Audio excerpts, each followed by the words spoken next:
Hey there, how y'all doing today? So, it's Tuesday. I'm live. A couple hours after I intended to, but my mom made a roast, and it was delicious. The roast was absolutely delicious. It took me like 2 hours to eat it. She finished it at 7, right? When I normally start streaming, right? And I was just sitting here chilling, and I was like, I'll start streaming once I finish the roast. It's not even done. Like, some of it is still sitting here. And I was like, dude, you're not finishing this. You're so full. I was really full. It, like, you know, the kind of like fullness that you get when you're just like, nothing more is getting inside me. I'm done. You tap out. You move on with your day. You're like, it's time. It's when you like go and you start searching for the leftovers containers and you're like, now we're putting it away. I understand that like I could still eat it, that there's like only a partial portion, but there's nothing more that's occurring. So like it's just sitting here chilling. Because it was like squash, potatoes, like several pieces of meat, like my favorite type of gravy that my mom makes. Because my mom makes getting rid of the gnome. Okay, so my mom, she makes like, so I know a lot of people don't like Vegemite, but if you put a bit of Vegemite in some gravy, so delicious. So if you've ever like bought Vegemite as like a prank, because I know so many people do. People overseas are just like, tee-hee, we're gonna buy some Vegemite, and just like for giggles, we're gonna, you know, like force our friends to eat these big spoons of it. And no one ever like likes doing it that way. I don't know a lot of Australians who like grew up on the stuff who eat Vegemite that way. Most of the Australians I know who, you know, eat Vegemite, they'll eat it like thinly spread with like butter, or they eat it on crackers with cheese, or they eat it with like condiments like cheese and tomato. Like there's like a process that goes into it of like picking up stuff. Yeah, it's not just a matter of like, oh hey, we're just gonna like kathwomp it down in these like big dollops. No, I do that on and off, but I'm a crazy person. So and by crazy person, I mean I'm someone that like I grew up on Vegemite. I wasn't born here, but I consider myself Australian. However, I like, even to people who are Australian, they occasionally think I'm weird in the way I like eat Vegemite. They're like, how can you have so much of it at once? I'm like, I just love the stuff. Like for a snack, I would just sit. Hey, that's the name, I would just like sit and like eat big like things of it, like just on its own on crackers. There was this like snack I used to have, which it was basically just like Vegemite with like a piece of bread, and I just swirl it in the jar and then eat it. So I'd take like a piece of bread, I'd swirl part of it in the jar, eat, and I'd eat like a whole loaf of bread this way, just like with a jar of Vegemite. Not everyone I know does this, so I would do that. And I also used to have Vegemite and salad sandwiches, so I'd buy one of those like pre-made lettuce bags, and I'd like thickly lay on Vegemite with butter, like on like toast. So I'd make like toast, right? Put on butter, have it melt, put Vegemite over the top, like thick layer of Vegemite. Then I'd throw like lettuce, like this kind of type of lettuce, this like iceberg salad lettuce on it. I'd throw some of that in it, and then I'd just like eat away. And it was so delicious, and I loved it. And occasionally I will still do it. My friends, however, were like, what is this? What are you doing, you weirdo? And they were like born Australians. So even amongst the born Australians, I'm a little odd when it comes to like my eating habits of Vegemite. Which is like perfectly fine. Not everyone eats Vegemite the same way. I've met other Australians who eat thick layered Vegemite. Not a lot, but I've met some, and so it's just like, how do you eat your Vegemite today? And it's not like it's a challenge. So when these people are like, and they eat the like big spoon of it, I'm just like, dude, it's your first time eating it. What are you doing? Hey, how do you too? How's your day going, by the way? Are you having a good day? Like, good week? I know, I think I remember, like, have you seen, like, the direct? I don't know if I, like, saw that you've, like, seen it or brought up or anything, but, like, did you see it? What did you think of it? I thought it was pretty good. I know some people have been like concerned in relation to it of like, oh my god, they said 3 like things of updates. They said like this is the last free update. I'm like, they said this is the last free major update.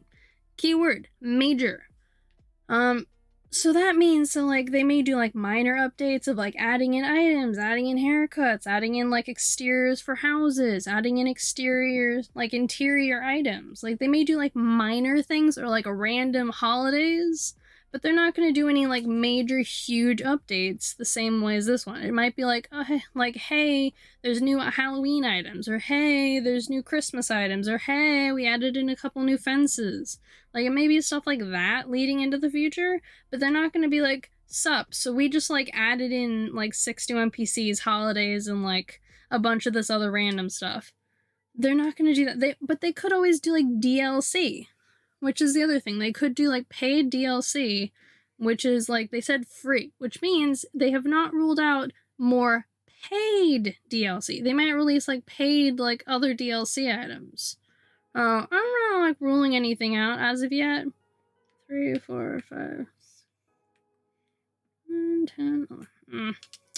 I was trying to like, I'm just like going back and forth between an island, so I'm like, I'm chatting while I do it because it is boring to watch someone just go back and forth between 2 islands. So I'm chatting while I move things back and forth because no one needs to see it.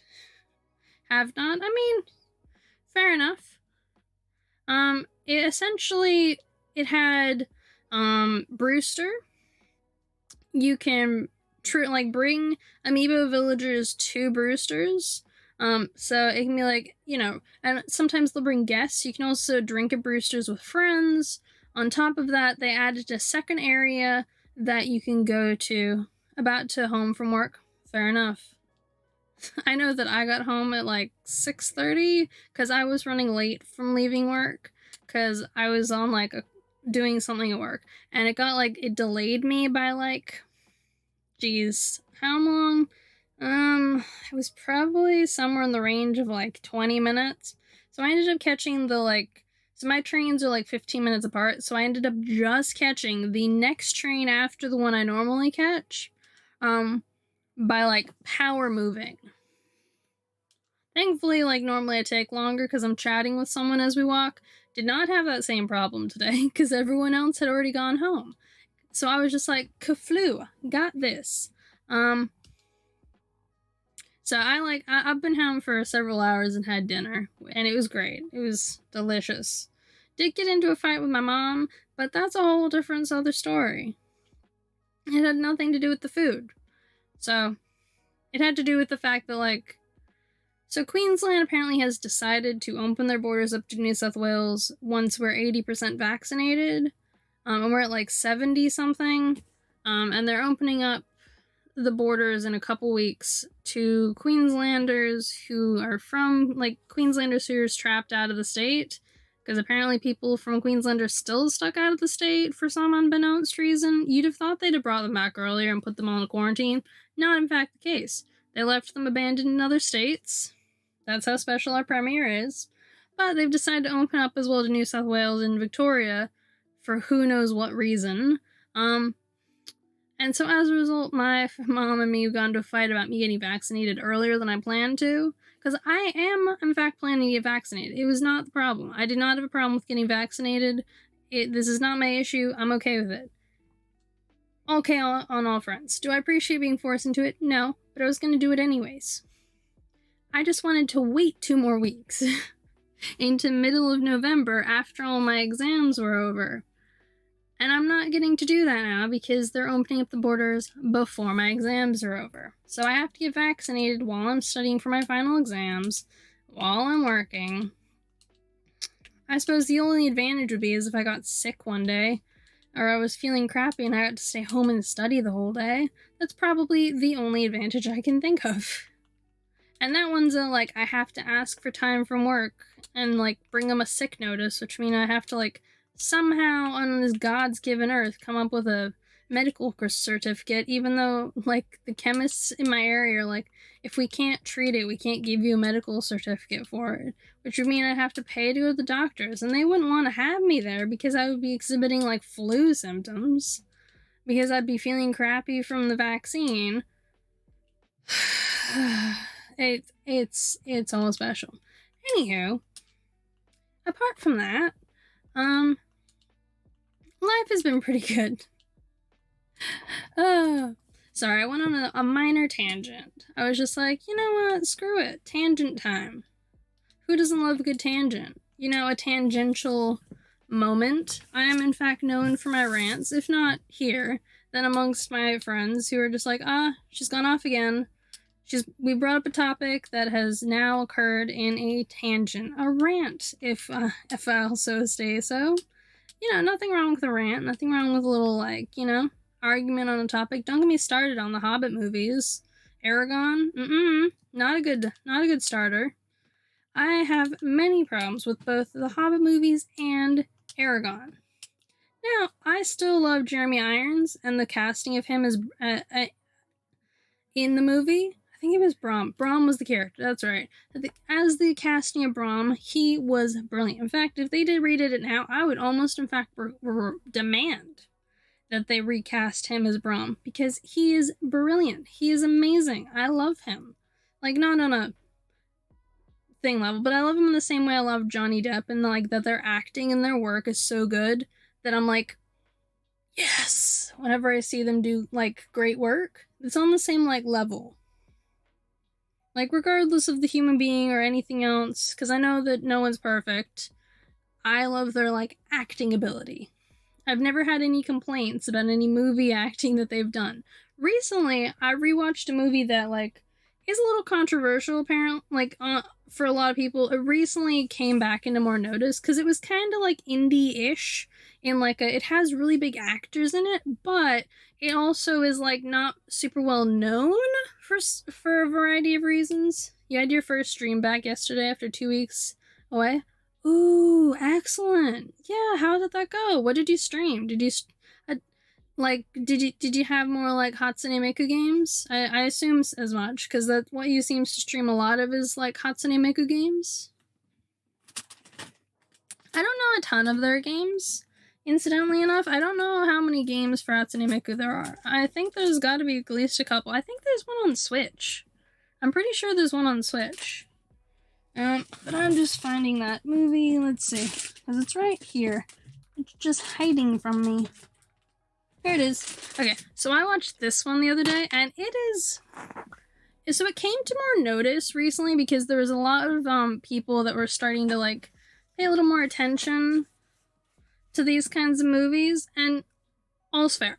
If you have a problem with this movie for the reasons that you could have a problem with this movie, I'm not gonna fight you on it. It's your right to have a problem with this movie for those reasons, and the main reason for which is blackface. It is in fact the main problem people have with this movie. So this, in case you don't recognize the actor, this is, what's his name? He's the one who plays Iron Man. Robert Downey Jr. That's it. So this movie had Jack Black, Robert Downey Jr., Ben Stiller, like a bunch of really good actors in the movie itself. Like, I've recognized them from other movies. Like, that's, even though I don't know some of their names, I recognize their faces. But it got a lot of flack because, obviously, blackface. In the same kind of way that, like, The Office got in trouble for it. Because this movie is kind of a parody in a lot of ways. It's kind of like, they're making fun of themselves because they're playing actors trying to film an action movie in the jungle. And they're, like, in the part. They're trying to be actors in this jungle to act out this movie. To, like... Yeah, it was like a whole thing. It's actually a very funny movie if you like watch the whole thing, because they're playing because the actor that Robert Downey Jr. plays, his name is something Lazarus, and he is like one of those like method actors, kind of the same way that like what's his face, Adam something, I think it's Adam Levine, it's one of the Adams.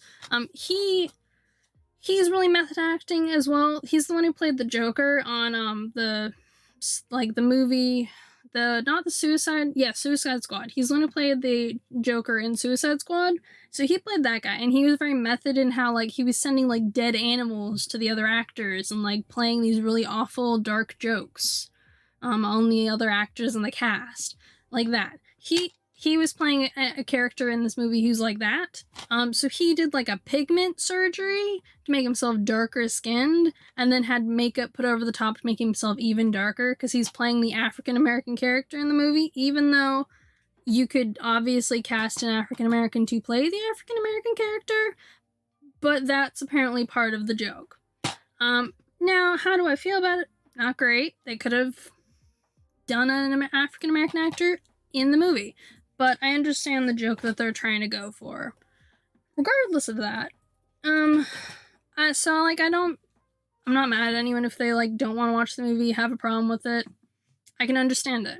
In fact, it is, in fact, a good conversation topic. It's one of the reasons I don't have, like, I'm glad that in a lot of movies that are like this one, where they put disclaimers in it in relation to that, so it can inform people who wouldn't otherwise know that that's a problem, because, you know, I'm sure there's people out there who don't. In fact, I didn't know until I saw it as a disclaimer in a movie. I didn't realize that it was a thing, because I didn't know a lot of people who were African American, so it apparently just never came up. And around that same time, I started doing some history classes that brought up the same topic, and I was like, oh my god, what? Shocker. So, you know, it's a good way for, like, educating people and getting people in on the thing. This one does not, in fact, have that in it, because this release is from several years ago, whereas a lot of the disclaimers have only been put in the past, like, 2 to 3 years. So, but yeah. Oh yeah, so you have the one that's on the Switch. Yeah. But yeah, that was the movie I rewatched. It was, like, on sale for, like, $5. And I needed a third movie. And most of the other movies that were on the sale list, I'd never ever heard of, hadn't watched, didn't like. And I kind of wanted to rewatch the movie. So, here we are. But yeah, I personally, it's the Sunday Times at the time, by the way, said, easily the funniest film this year. I don't know if I'd say that. Like, I don't laugh a ton at it. I laugh at parts of it, because it's got a very specific type of humor in it.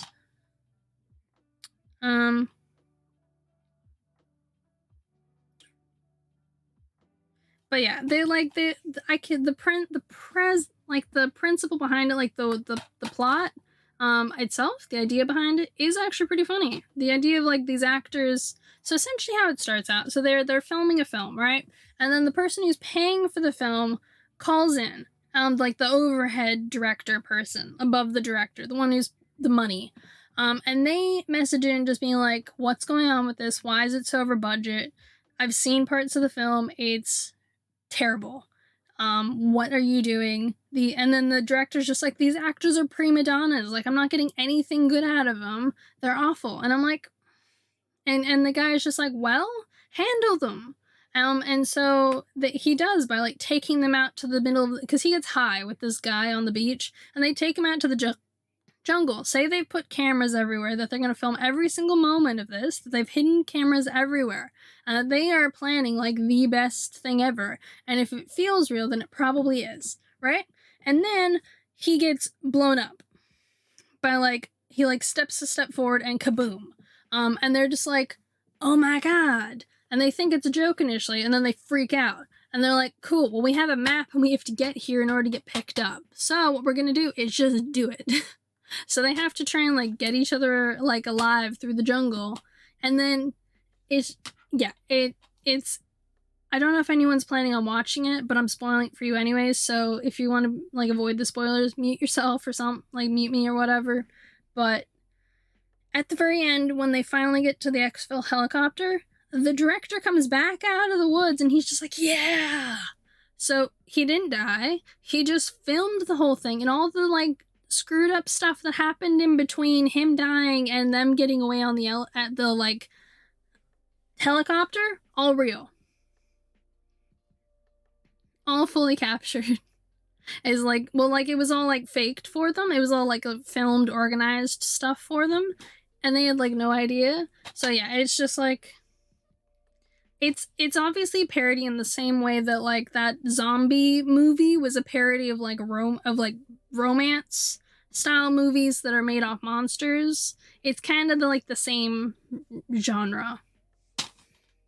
Or like how there was that movie that was like a parody of Twilight. It's all in that kind of realm.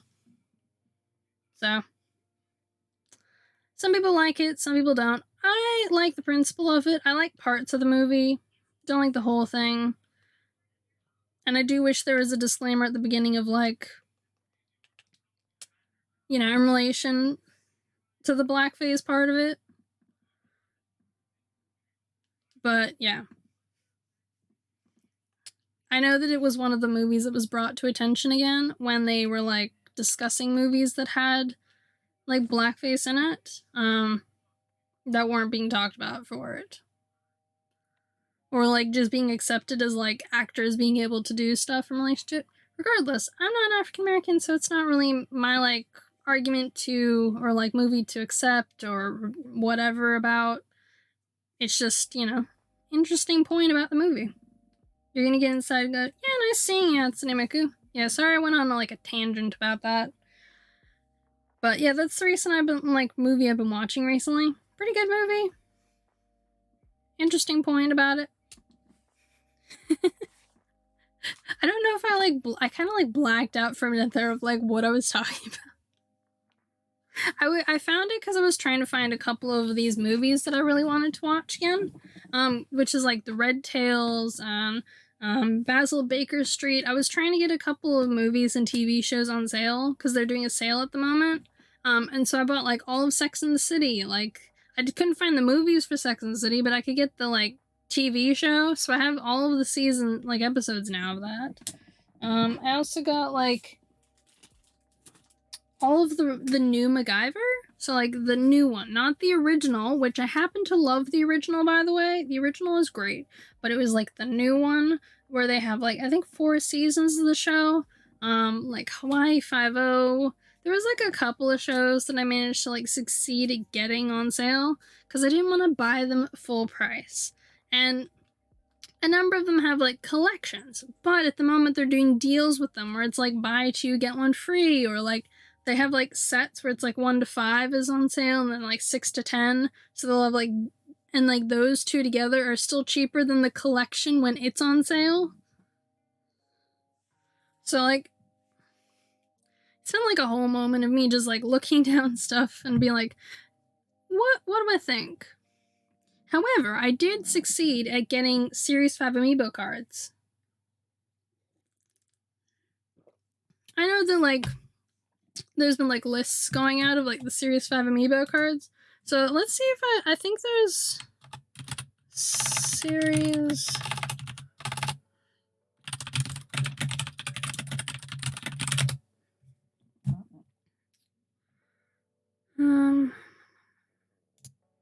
Okay, so this is apparently the complete list of the Series 5 amiibo cards. So at least the ones like that they've said, because there's apparently like they've been like announced or something. Well, let's see. So this is according to like a website. This is the ones that they've announced. So there's Tom Nook, Timmy and Tommy, Isabel in like her summer outfit, like her summer one. Orville, Wilbur, Blathers, Celeste, Mabel, Sable and Label, KK Slider, CJ and Flick, Daisy May, Kix, Sahara, Harvey, Gulliver, Wisp, Lottie, Nico, Wardell, who's the walrus, Nico's the lemur, Tom Nook again in winter clothing, Isabel in winter, then the villagers, not the special ones, the other normal like villagers. You'll have Sherb, Megan, Dom, Audie, Sid, Judy, Raymond, Renee. So they're all the ones that we've had like in the game already this whole time. They were the new ones from the release, but we're finally getting amiibo cards for them. Hooray! Then there will be Sasha. Hey Jaden Broccoli, thank you for the follow. Welcome to the Bear Cave. I hope you have a lovely time here. Do you play Animal Crossing, by the way? Or do you just like seeing stuff for Animal Crossing? Yeah? Just curious. And if so, who is your favorite villager? Hi, I'm new here. Thought I might pop in and support the stream. Oh, thanks. And thank you for the mums. I'm just going over like the names for the new villagers because I'm like, gotta see who they all are. Because I know some of these are like returning villagers. They're like villagers who've been in previous games. Some of them are like E ones, or like, so some are new, some are not. And that I'm cool about it. No, I didn't forget you, but I do have a greeting. So I like to make sure I say the greeting all the same. I was wondering about that, whether or not you bring it up. No, I haven't forgotten you. I'm sorry that you think I did. You're the person who I just had a chat with in Australia's stream. You gave me mums on this island, which, by the way, let's see. My like, I gotta change my stream deck from what it's showing right now because it's being special. Let's see, profiles. Yeah, it should be switched over to this one, but it just hasn't for whatever reason. Just for the funs of it.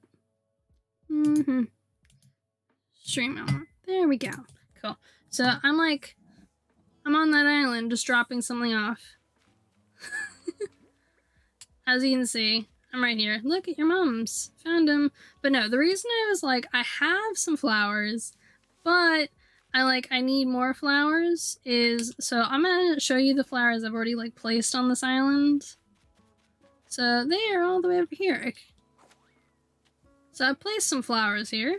I went and got like all the hybrids. And I got seeds of some of the other ones.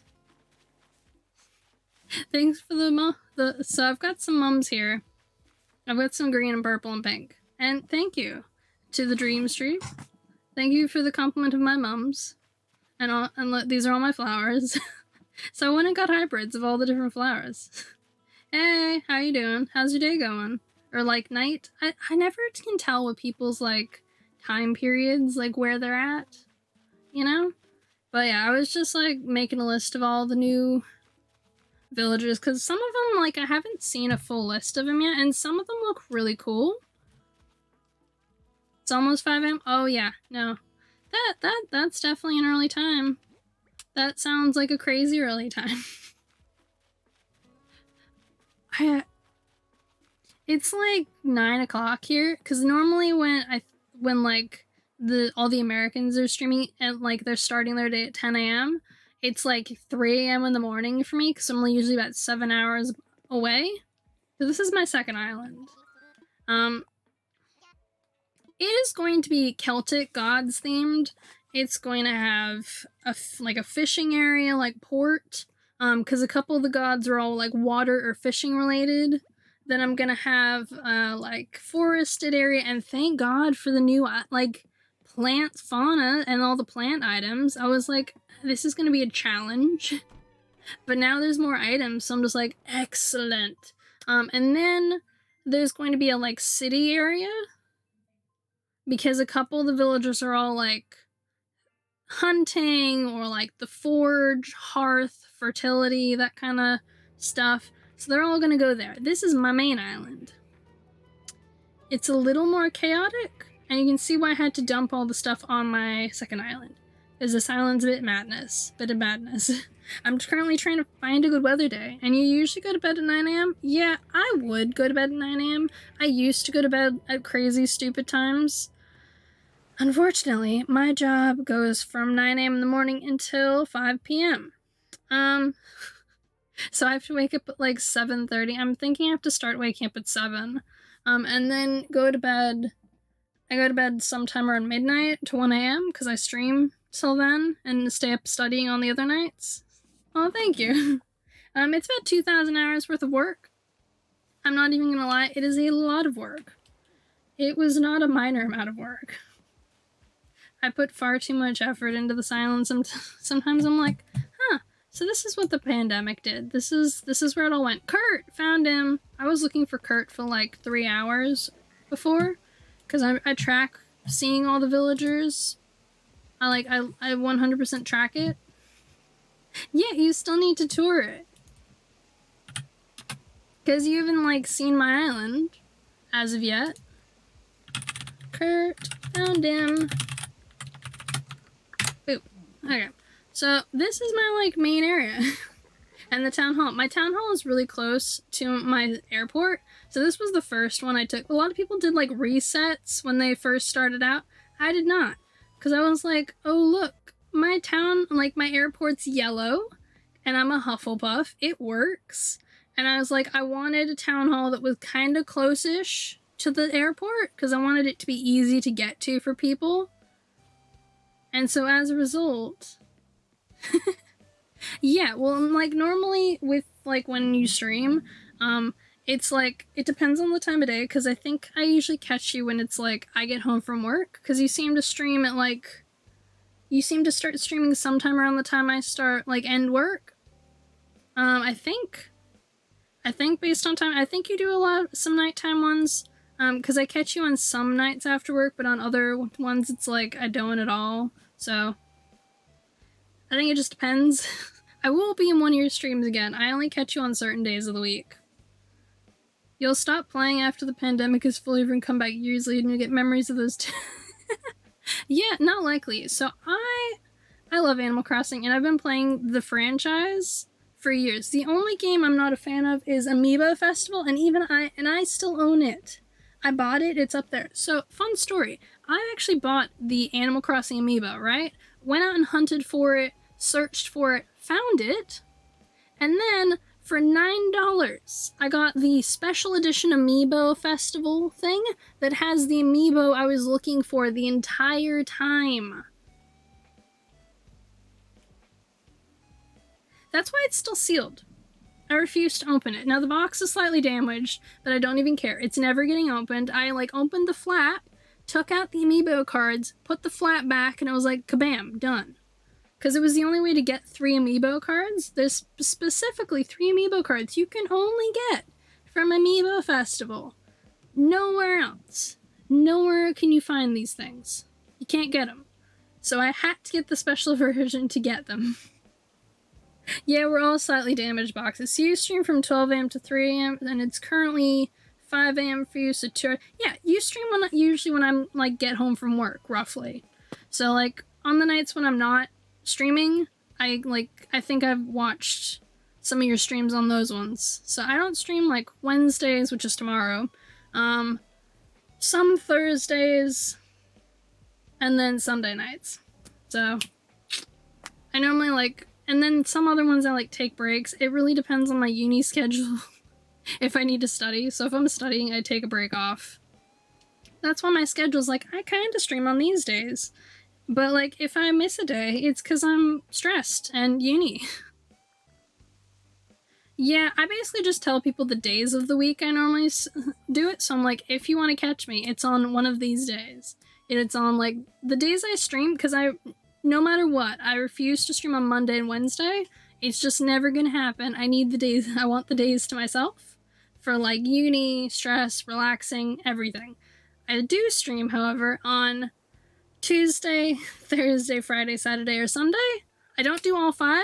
I will usually keep one of those free, but I try and do the other ones. So it's always on one of those days. They're the only days I stream. And it kind of rotates. I usually try as a minimum to do 3, maximum 4. If there's the only time I do 5 is when it's not uni and I'm like, there's a special event. So if a game comes out and I'm so excited about it, like I was with Eastward, I will play it like 3 days straight. I will do Fridays. I'll do, well, like 4 days straight. I did Thursday, Friday, Saturday, and Sunday streaming that week. But that's pretty much the exception. It is almost entirely the exception. I don't think I'm pretty sure it's just hardwood for the slingshot. I always forget what wood type I need for the slingshot. Ah, it is only hardwood. Excellent. Oh, man. But yeah. Just makes sense. You know, because you don't want to burn yourself out, right? It's like, even when I stream 3 days a week, I make sure that it's not the same day game all three, because I'm like, you gotta have a break. So it's like, I'll do Animal Crossing 2 and something else on the other. It just seems like smart to me, because I've watched YouTubers and streamers for years, and when they do too much of one game, they typically will like burn out after a while of it. I know I burned out of Animal Crossing at one point. You wouldn't think so. You think, oh my god, you burned out of Animal Crossing? No way. But I did. In fact, I burned out around June of 2020. I didn't play Animal Crossing for like 3 months. I just stopped playing. Because of the May Day combined with the wedding event, because I was determined to get every item the honest way, no time travel, and get every single villager to have every single item. Every single clothing item, every single item, and I wanted to get those plaques from the May Day, like the museum thing, the museum event, every single day. So I spent my day basically just like waking up, doing that, and then playing all day to do doing all these other dailies. And now I'm like, you know what? I know I'm in the past, and I work my way forward slowly, and sure, there's some stuff that might not unlock because I'm not yet at the date to unlock it. But I'm chill with it. So I was just like, nah, we're gonna go a little slower with it. I still like, I'm in the past, I'm in 2020 of August, so I don't even have access to Mario items. Like in the like specialty section where it's like Mario. No, there's no Mario items here. Mario? Who's that? No idea. So I actually don't have access to the Mario items yet because I'm still in August. I'm determined to get to September.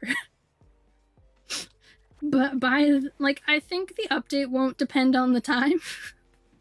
But this is how far in the past I'm trapped, because like middle of like the period I was in July for, I decided to flatten the whole island and redecorate the whole thing. So I was trapped on the same day for like 2 weeks at one point. I spent 2 weeks on the same day. I have no idea what I was thinking. I'd obviously lost my mind. But the thing is, my time traveling, so I don't travel a long period of time forward or back. What I do is I will time travel within the same day. So, if there's, like, if I'm on a day, this one, and there's something I want to do on several characters, I will stay on that day until I'm finished with it. And then, once I'm finished with the day, I'll move forward to the next one. But I will not move back. The only time I've moved back was accidentally. So I accidentally moved forward a day, or moved back a day, and then I have to redo that whole day. I can't skip it. That's the rule. Yeah, it's essentially Groundhog Day style. So, like, I do it this way, so I casually move forward in time. It's not a rush. I'm in no greater hurry. It will eventually happen. It's just like, The thing is, once I've completed certain achievements inside the game, I'm probably gonna be quicker, so I've actually quickened up since then, because most of my villagers only need to talk to one villager now, because that's the only villager they need to get a reaction from. So the only things most villagers have to do is find their DIY recipe, money rock, access the machine, mail 5 items a day, and find Pascal. That is the most all of them have to do. So once I've done those couple of things, move on. It takes me maybe 20 minutes on each character, maybe. However, I have 8 villagers, so it takes forever. So when I say I do decorate and like dailies a lot, I literally do dailies a lot. This villager... I'm just essentially like minorly harming myself. I've accepted it, it's okay. But bright side, I just finished this day, so you guys get to see the beginning of a new day. Yeah, no, people are like, oh, you have 1 villager, that's so cute. No, I have 8 villagers on 2 islands. That's 16 in case you're wondering. I have plenty of achievements. If I ever finish the achievements on 1 villager, I can just move on to the next one. I'm like hunting, I have to get all the fish, all the bugs, all the achievements on 16 characters. I'm not burning my way through this fast. I'm like, this is a slow burn. I'm okay with taking my time. I have no problems with this. It's going to take me forever, and I've come to peace with it. Oh wait, gotta change days. That's right. No, not in sleep mode. I swear I've nearly done that a couple times. System. Cause yeah, this is my date. You can clearly see it by my face, but like, yeah, it's 2020. Ain't that grand? We're on the 14th, so we're going to the 15th. Woo! We're halfway through the month. Yeah. Woo. Uh-huh. Woo. I'm literally going to be spending my Christmas holidays moving forward in time in Animal Crossing. That's literally it. People are like, what are you doing around the Christmas period? And I'll be like, oh, I'm just gonna try and see how many days forward in Animal Crossing I can get. The only way that I could get this faster is if I was just like, I'm just gonna get the DIY recipe, the money rock, and move on.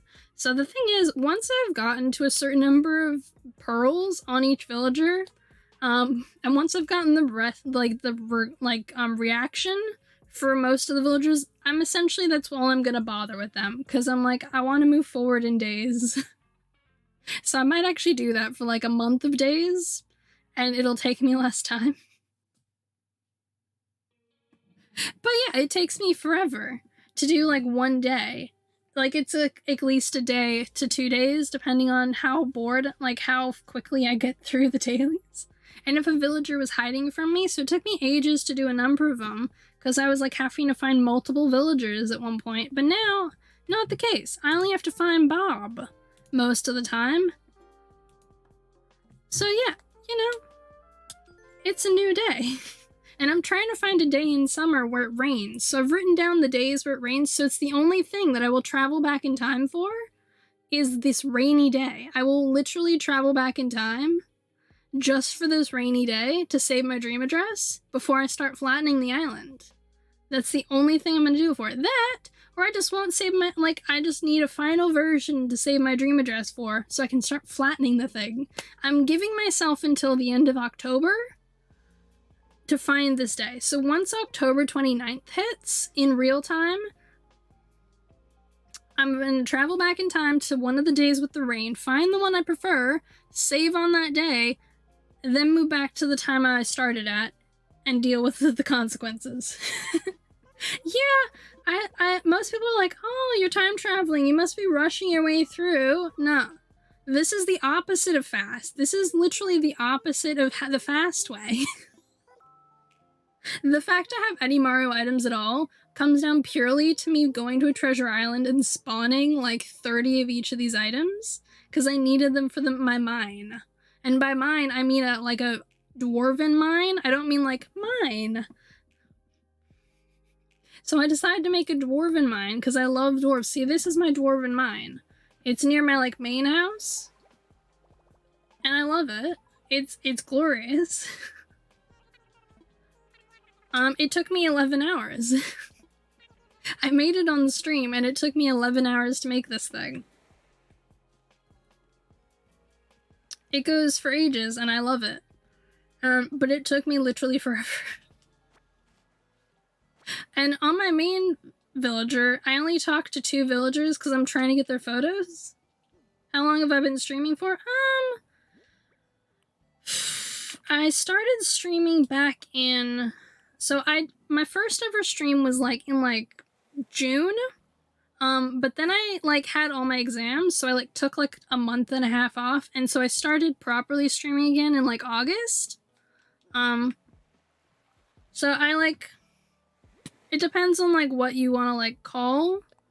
When I started streaming, I like to think I properly started streaming again in like August. So probably a couple months, like 3 months-ish, proper. 4 months if you count the earlier couple of streams. I actually have them saved, so I actually have a VODS channel that I made, and it has all my streams saved on it. Because I was like, I want somewhere that they're all saved, because Twitch deletes them, so I can never, like, go back, and if anyone ever wants to see my early days, they can. So I saved them all there. They're not monetized, no one ever watches them, and that's perfectly fine. I'm okay with it. It's purely for me to have somewhere that they're all saved. Because I just don't have the storage on my computer, so I'm like, at a certain point, I'm gonna have to start deleting the older ones, but I don't want them gone forever. And the only other way to save them on Twitch is to, like, highlight them, and I'm like, highlighting all my Animal Crossing streams seems, like, really dumb. I'm like, because I stream Animal Crossing all the time. And no one's ever gonna be like, you know what I want to do? I want to watch, like, 200 hours of me streaming Animal Crossing. It's just not realistic.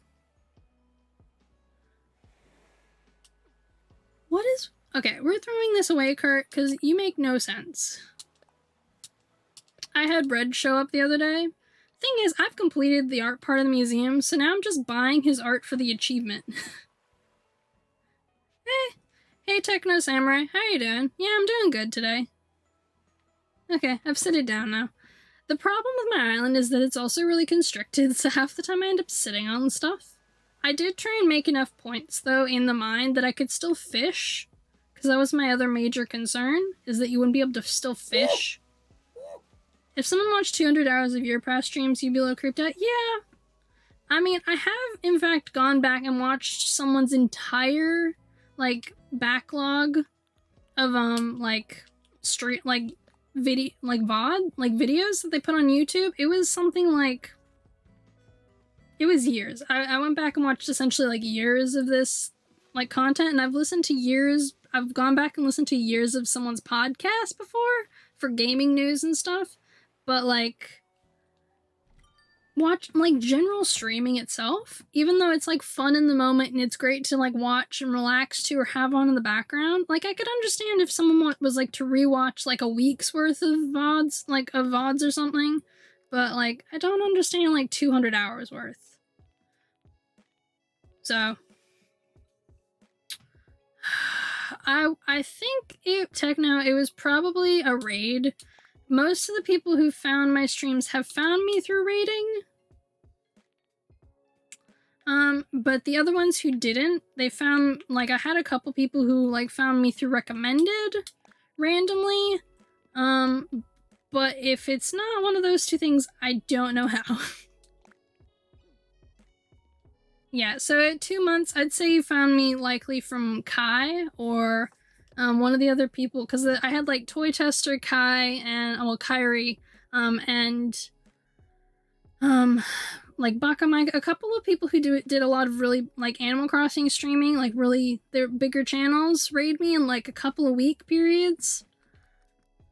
And that's how I became affiliate, by the way, because they all raided me within, like, this window of time. And so it was just like, cool, this is the best my thing's ever gonna be, and I just, like, became affiliate. So it's probably one of those. So you don't know those people? Well, then I can't help you. I'm sorry, you must have found me of your own free will. You must have seen this face and gone, you know what? I'm gonna follow you. Thank you so much for coming into my life.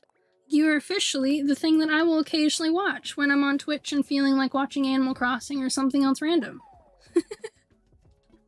Well, I'm glad you're happy still being here.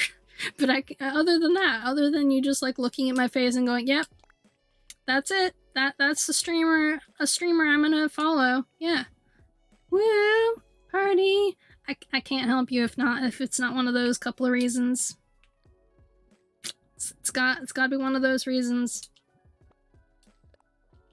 Light blue paper. I really need red paper to show up in my shop, so I thought you could make a lot of the Christmas items with any wrapping paper. You can't. You gotta have red wrapping paper. And I'm like, I don't have red wrapping paper.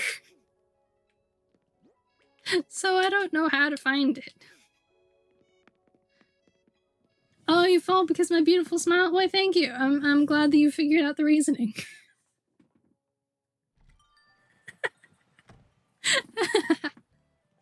I'm sorry. I laughed because my mom, she made me get braces when I was, like, in my teen years, because that's when most people are forced into braces by their parents, you know. Casually forcing their children to, like, avoid all pictures and go being like, and your family have to, like, tickle you for you to, like, smile like a human being, because you're like, I don't need anyone to see the shiny thing in front of my face. You know, the thing that, like, blinds them with the sun? So you just, like, smile like this of going, and they're like, smile fast, harder, like, smile bigger, and you're like, yeah, you do that kind of smile for like a couple years. And then it takes you a couple years to unlearn that after you've stopped having braces. Because like mentally, you're just like, this is how I smile now. This is how I smile now. So I used to smile like that forever. For like absolute ever. I appreciate the lie, but thank you. Yeah, it's a smile. I will give you that. But yeah, so I had that for ages. It was like a problem. I have all these pictures that I'm actually smiling in, and all of them are with my cousin Jess, who forcibly tickled me until I smiled. Those are the only ones where you can see my teeth between the ages of about 14 through to 18.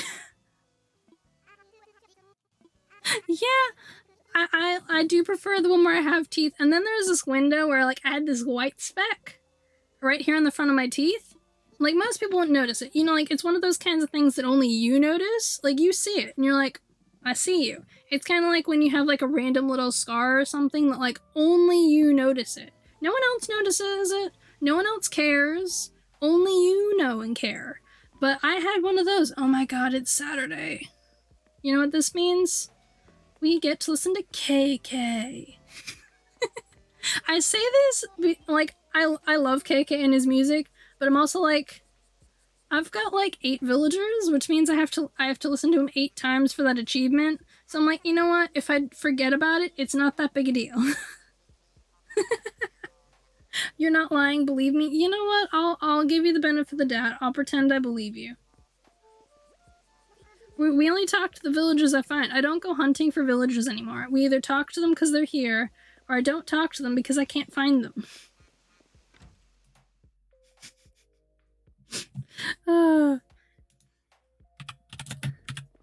See, I track every single thing I do because if I don't, I forget. Constantly forget what I've done because the island is so big. I have so many villagers and I have minor like forgetfulness. You know where you wander into like your house and you're like, what was that thing I was gonna pick up? And you're like, oh yeah, it was this thing. And you like leave the house, find the area again, you were gonna do the thing, and you're like, that was what I wanted. And you have to like walk back in your house. Not once the update happens, but currently you have to like walk back in your house, be like, hi, item that I needed, and like go find it. No, I have that, but times it by 8. Why am I looking at fences? So I essentially have that by like 8. ABD. Thank you. Withdraw. We're gonna take 20,000. So, I'm currently, like, needing bells, in case anyone notices. I 100% need bells. If you don't make lists of what I want to do, it doesn't get on. Yeah, exactly. No, I have this whole booklet just of, like, lists of stuff I need to get done.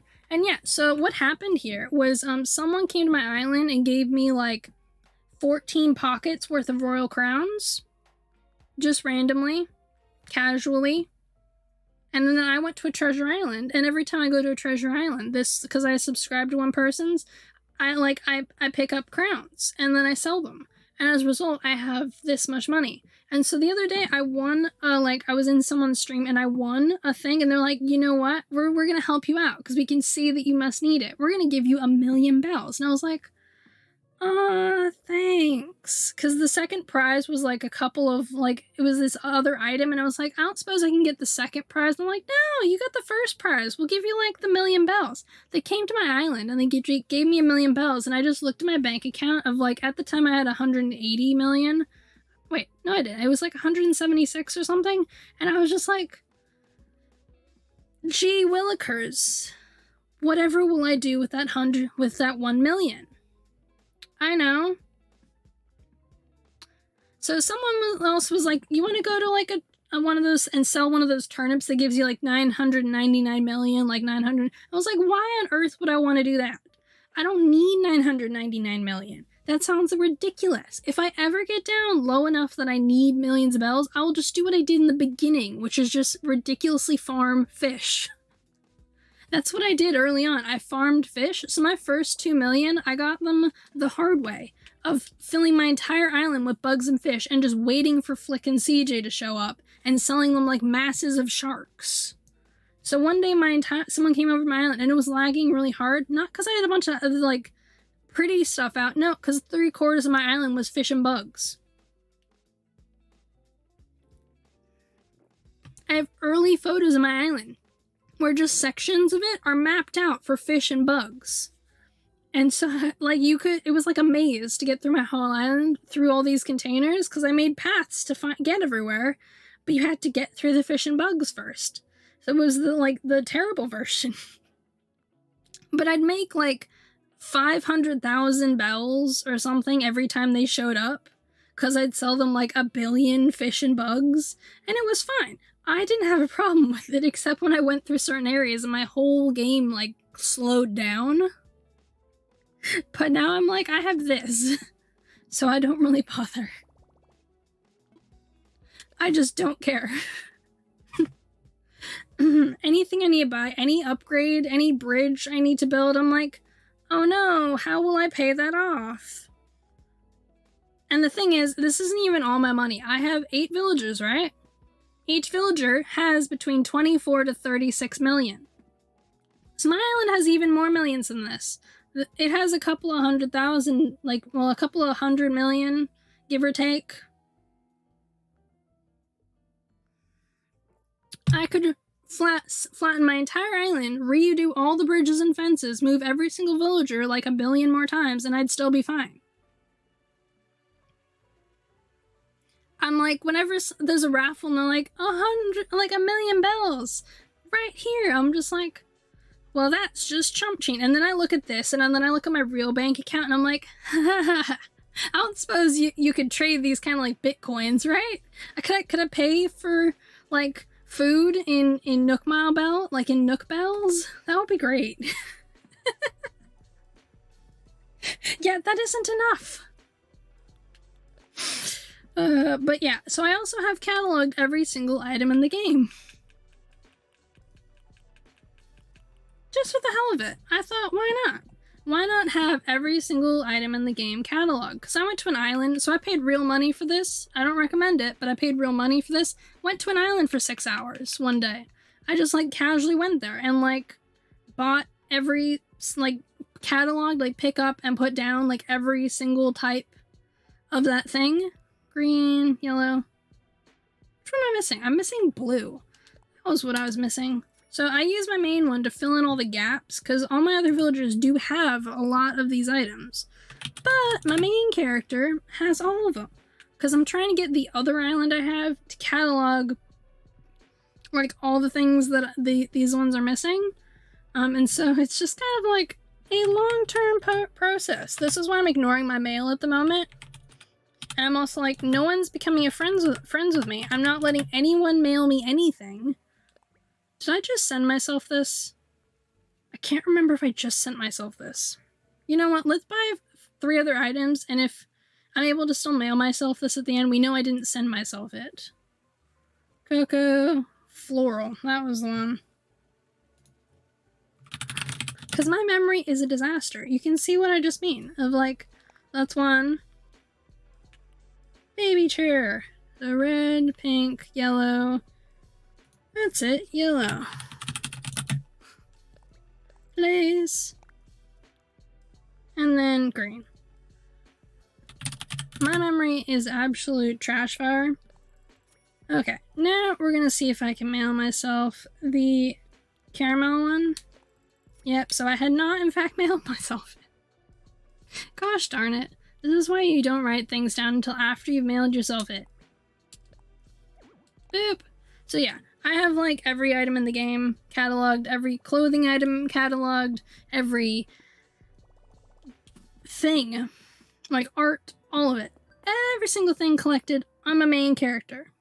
She has nothing left to do. Every single DIY, the whole kit and caboodle. As a result,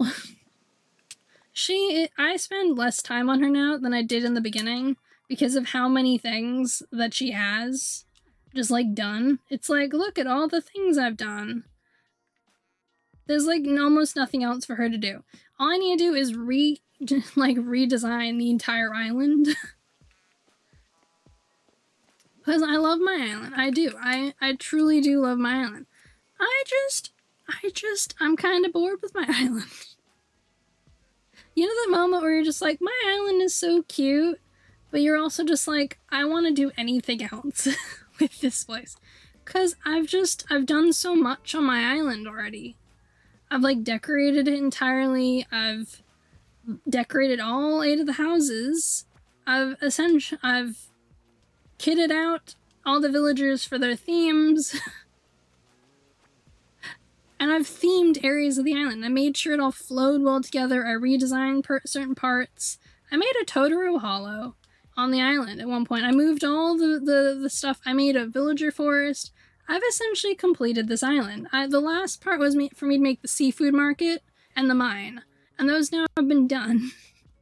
And so now I'm just like, it's time to count down to flattening this whole thing. I love my island, so I was just like, I made a second island. I bought a second copy of the game, right?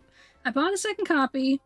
I, like, was just like, yes, I have a second copy, so now I don't need to flatten my main island or restart it or anything, because I was kind of like, I wanted another layout of the island to, like, do a different kind of design with it. And I was like, oh wait, I don't need to do that at all now because I have a second island. And then I was like, you know what, I'm gonna flatten the island anyways. Because even though I love my island, like, I truly do, I truly adore this thing, it's just like I spend all my time on it still anyways. I don't spend time on my second island except to, like, dump off stuff that I eventually want to decorate on it with. And I have to, like, go through and, like, catalog a bunch of the DIYs for those villagers. Other than that, I'm just like, that island is very beginner level of, like, it has a lot to go, a lot to decorate, a lot of things to be done on it. Stuff that I'm like, I mostly would want to do it in my own time because it's kind of boring. Because I want to get to, like, a certain point for me to just, like, do a quick stream, like, well, not a quick stream, I'm like a speed run to try and get 3 stars on the island. But I really want to redecorate this one. Because my actual plans, I actually do have plans for this island. So, currently, the plans are,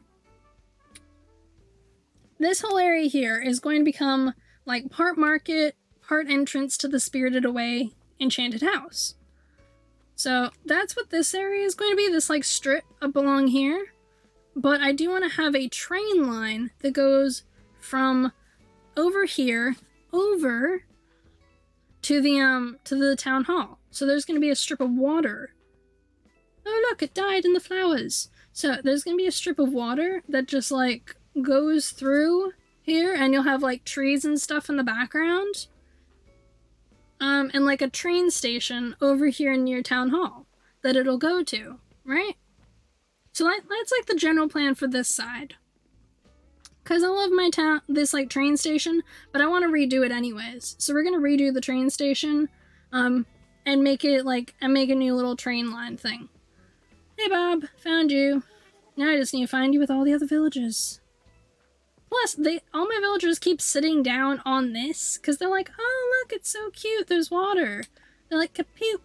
Oh, look, we're just gonna sit here. Which is why this pathway here exists at all. Because then I can jump right around the villagers. Because they're snot bubbles, who love sitting in the most inconvenient places ever. Not to mention, my island only has 4 spots that stuff can actually, well, like 5 spots that, like, fossils can appear. So 2 can appear here, 1 can appear on the other side of the villager forest, and 1 can appear behind the villager forest. I have, like, 5 spots on the whole island that any fossils can appear at whatsoever. So it makes it, like, easy to find fossils, right? but it means that, like, when the gyroids come into the game, I'm gonna have a problem of, like, not being able to have any appear on the island, so I'd have to, like, go find gyroid fragments, like, out in the ethos on Treasure Islands. Well, not Treasure Islands, like, on, like, you know, the, like, mystery islands where you can find some? So I'd have to, like, find them out in the ethos.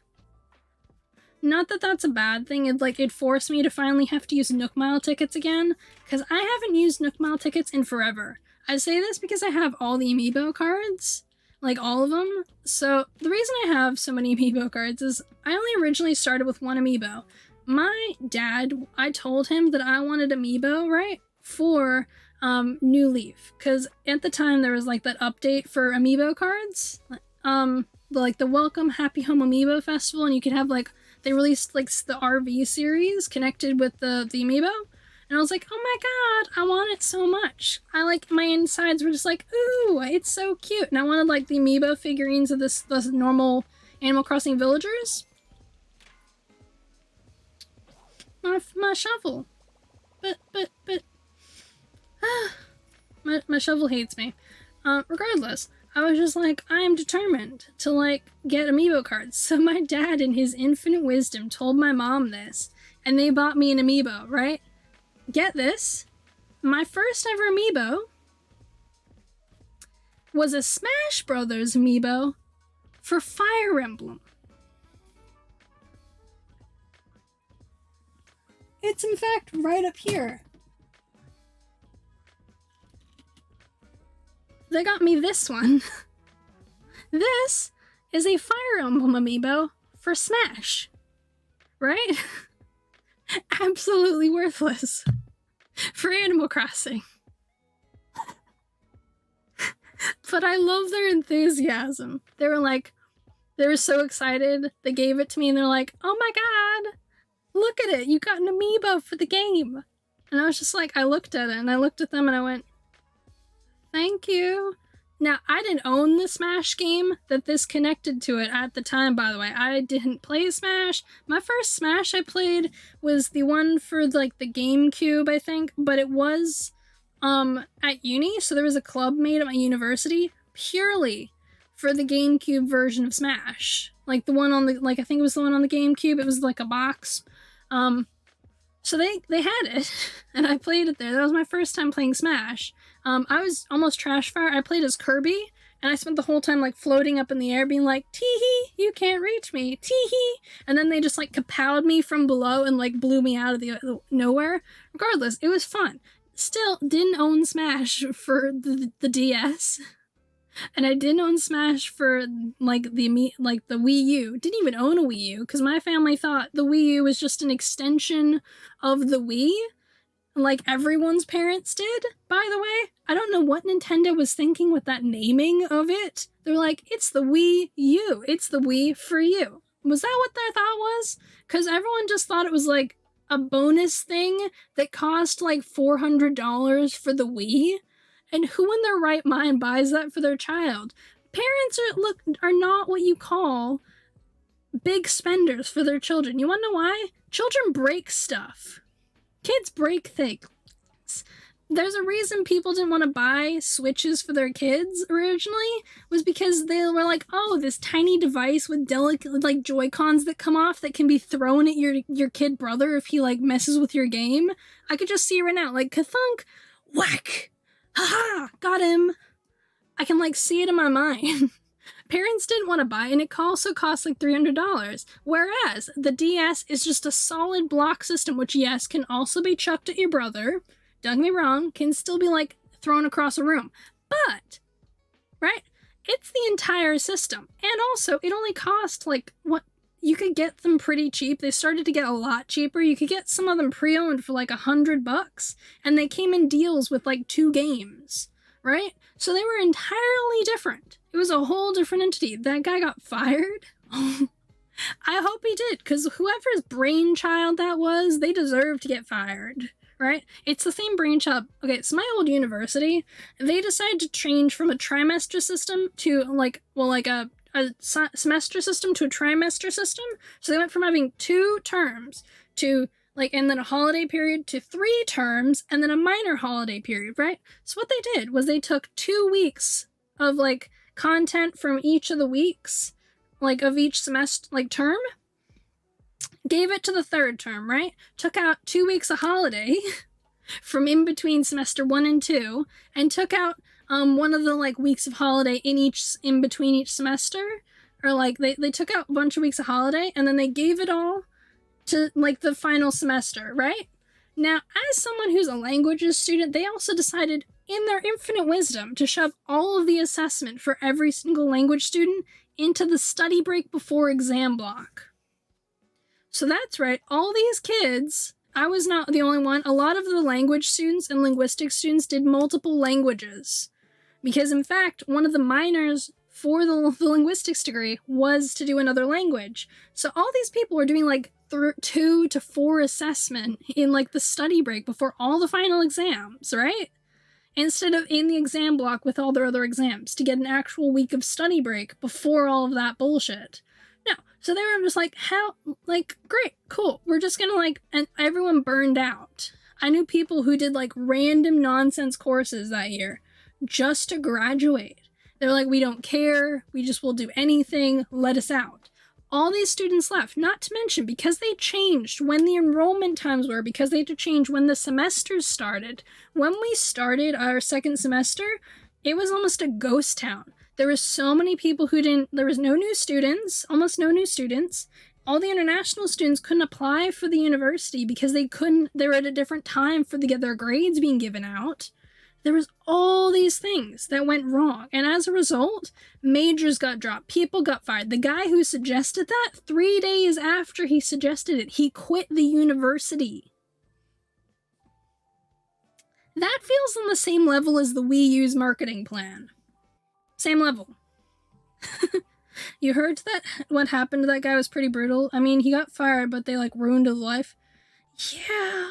Because the problem is a lot of Japanese companies, so instead of, like, if you get fired from one company, you can apply for a position of a similar level at another company, the way you can in, like, most Western countries, not the same. You have to apply for, like, entry level most of the time, for, like, entry level, like, either management or entry level people, so most of the time it seems like, unless you're, like, done through a specific kind of agency or some sort, you have to apply for entry level into the company.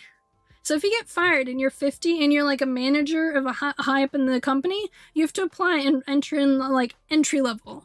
So getting fired from a company, disaster in Japan. It's why the suicide rate skyrocketed in that age group.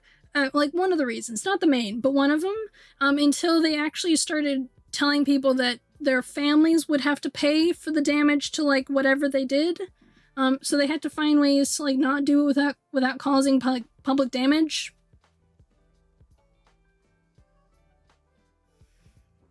It's why that like suicide forest is so like heavily guarded. Like people walk through there, they have all these things there to try and encourage people away from it, because it's one of the few areas you can do it. Like outside of like trains, you know what I mean? Like outside of like causing some kind of public damage through it. Because it would, like, they started putting that up because the rates for it would go up really high during exam periods for students and, like, certain periods of time for, like, office workers. So they were, like, the ones who used it a lot. Because, you know, shit's going wrong. You're on your way home and you have to give terrible news to your family. The mental state is not good. So, like, I don't approve of the fact that they didn't try and, like, face the mental problems that were going on there and the mental health problems, by shaming them into, and, like, forcing them through punishment of their family into it, but I'm glad it did something at the same time.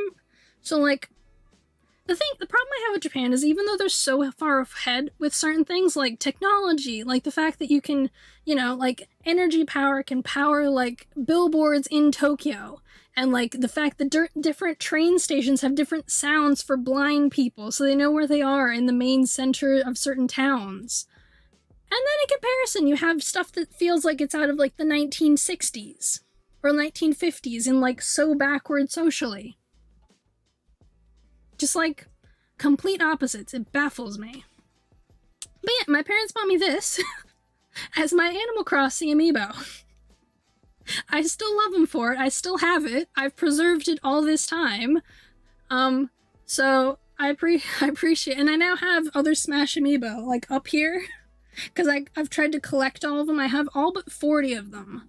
All but 40, like, physical figurines, and a couple of them are special, like, special edition ones that are so hard to find, I will probably never find them. But it sits up there with the Fire Emblem Amiibo.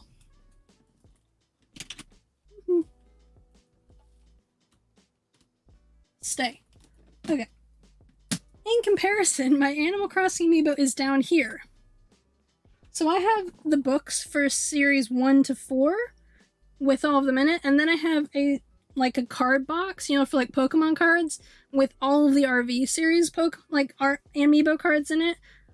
They're not all real. A section of them I bought off Etsy, so I had someone on Etsy make the card, like, you know, like, they make the card, and it has the, like, chip in it. Fully works. Took me forever to get them, but I have one for all of the cards. They fully work, and they look really cute. You can only tell the difference between my real ones and theirs because of a couple of key things. So you can tell by the fact that the actual lettering, like for the code for the card at the bottom corner, is a little fuzzy, so you can see that it's been magnified. The fact that all of mine they're the European ones, they have multiple languages on them besides just English, Spanish, and I think French, so it has like a couple other languages on there. And you can tell by slightly by the little corner parts. So there's tiny things that tell you that it's a fake card. I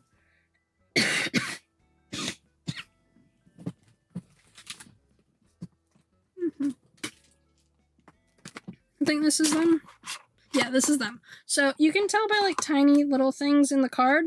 So this is a real one. Now this is a real North American one.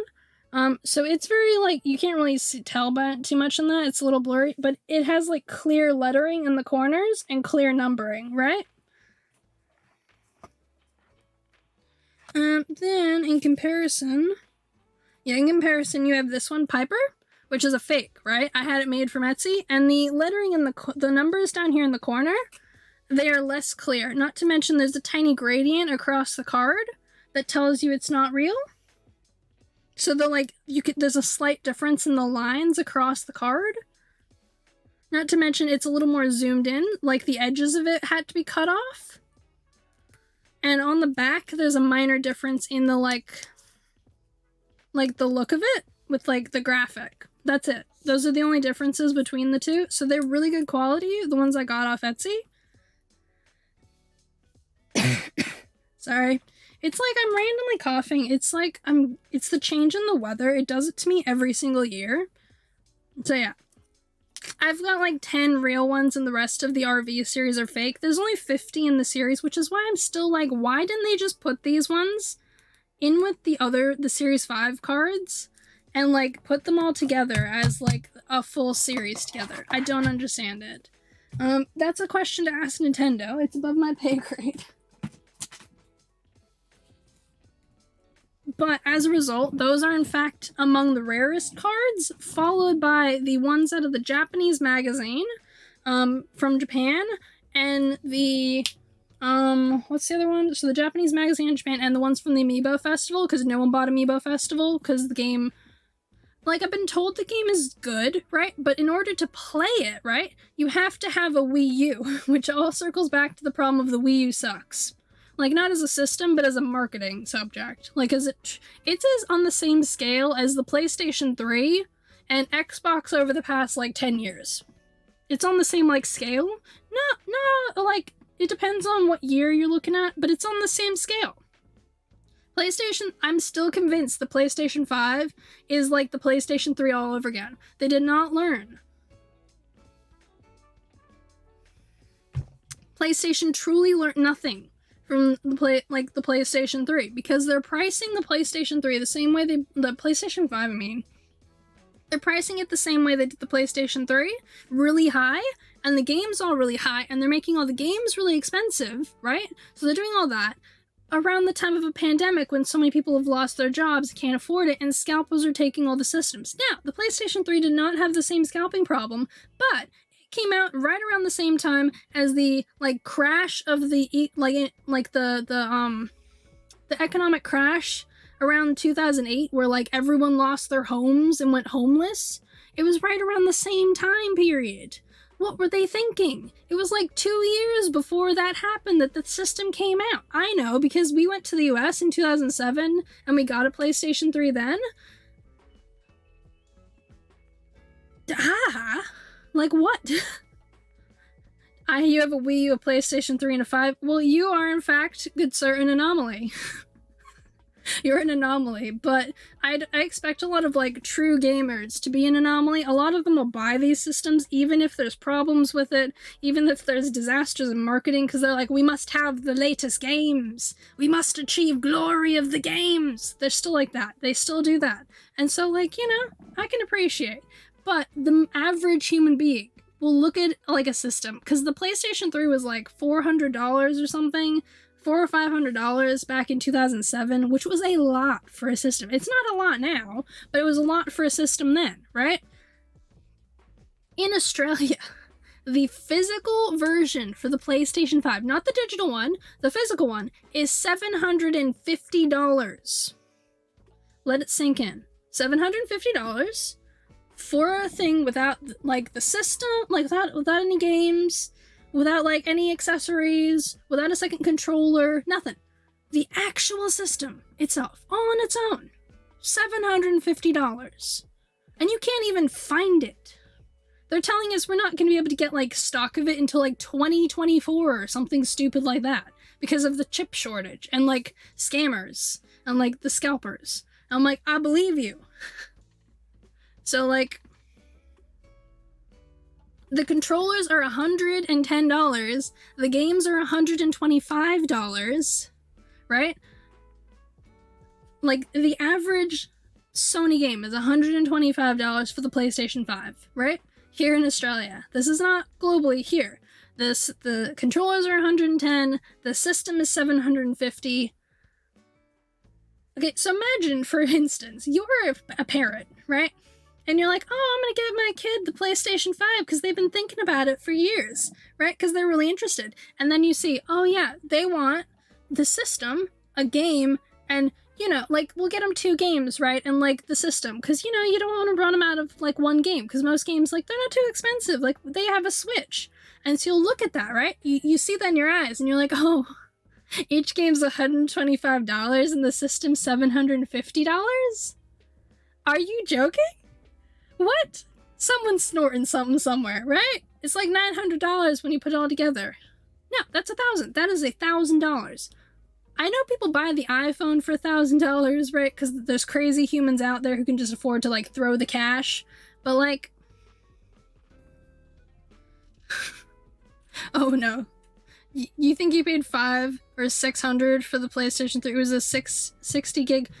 That's still insane. But, like... you can see where I'm like, the system isn't gonna, like, it's got the same level as the PS3. Like, the same level of ridiculous? Of, like, who's going to be able to afford the thing? I know that some people are buying it.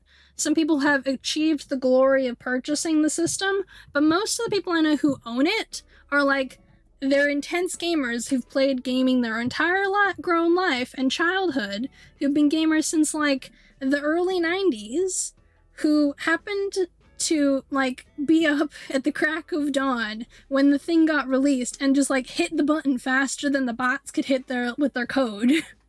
That's all that happened. And even them only own, like, 2 to 3 games, because they're, like, $125 a game. They're, like, 2 games is the same price is almost the same price as a Switch. You can actually buy a couple of pre-owned Switches, I think, for, like, $250, depending on, like, the place. I personally think Sony learned nothing. I think they learned absolutely nothing from the PlayStation 3.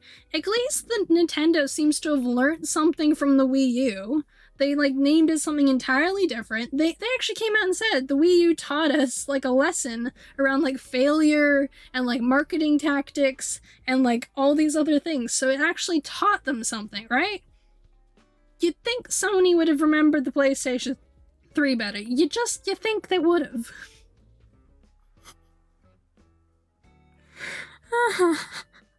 I just can't with Sony. I just can't. I wish they would, like, because I know I've seen some gaming YouTubers over in the States complain about the fact that they've upped the price of games in the US to like $80 or $90 for the PlayStation. And I look at that and I'm like, honey, like Demon Souls was $125. It was $125 at launch. And that was it both physically and digitally. It was not cheaper in one place than the other. It was not. And then, like, when they did the re-release, by the way, they did the re-release of the Ghost of Tsushima, $125, $30 upgrade price. I feel like they've learned nothing.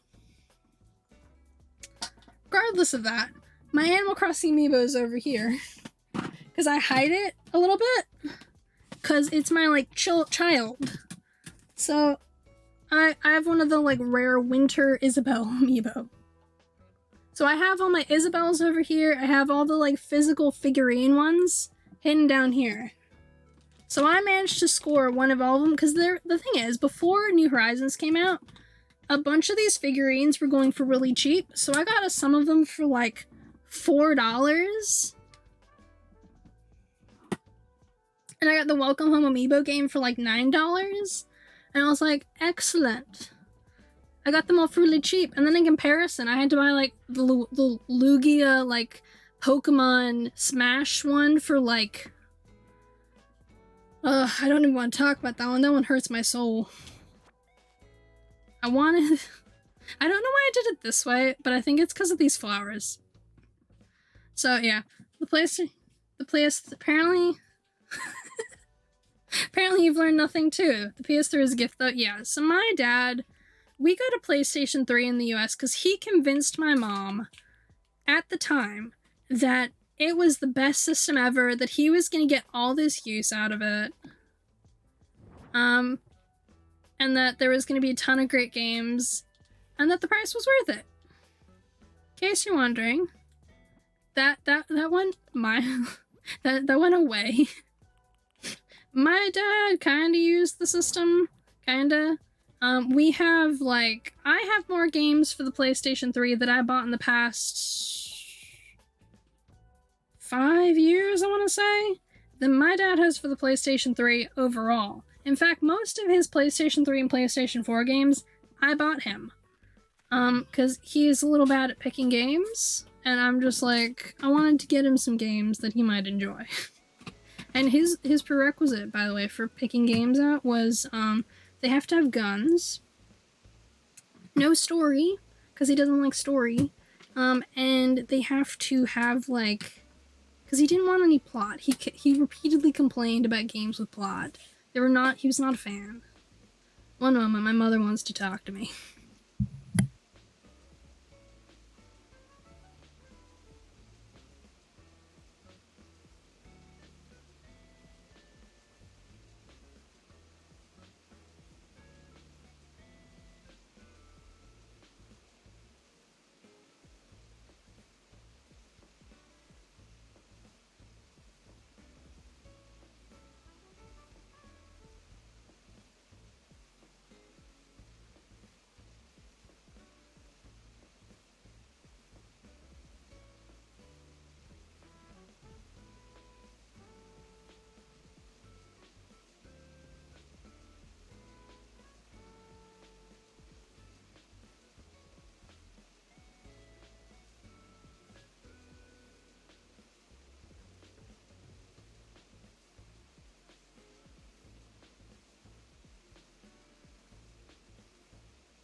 Yeah, sorry, my mom wanted to remind me again about the vaccine. Because she like looked up the places you can get it done. Because it's my favorite topic in the whole world. Because I'm going to get it. That's not my problem. I'm not one of those anti-vaxxer people, right? I'm just annoyed that I'm being forced into it earlier than I wanted to be. I wanted to wait until my assessment was over because everyone on my hockey team got sick for like a week after they got it. They were all like out with the flu, they were all sick, and I'm like, I can't afford to be sick. Like financially, for uni, I just can't physically afford it. I physically don't have it. And they're like, haha, have it now. And my immune system is absolute hot garbage. So I'm just having to suck it up, and so I'll go to work sick or not. It's just how it's gonna happen. What is in the shops today? But yeah, so I don't know. I'm glad they learned from the Wii U because I didn't buy the Wii U either. Nothing could convince me into buying that thing because the thing was really expensive, and I remember hearing that like the tablet, like I actually didn't know until I started watching a lot of gaming YouTubers that the Wii U wasn't just the Wii, but like an add-on thing, because I thought it was just some like screen thing you had to add on to the system for like, yeah, I was just convinced it was just an add-on to the system. I was almost entirely convinced of it. I didn't think it was its own thing. So I was one of those people, I was an old lady who was just like, these whippersnappers and their $400 game pads. I was one of those people. An absolutely ridiculous human. That was me. But you know, what you gonna do? What you gonna do about it? Ignore my mother. That's what I'm gonna do.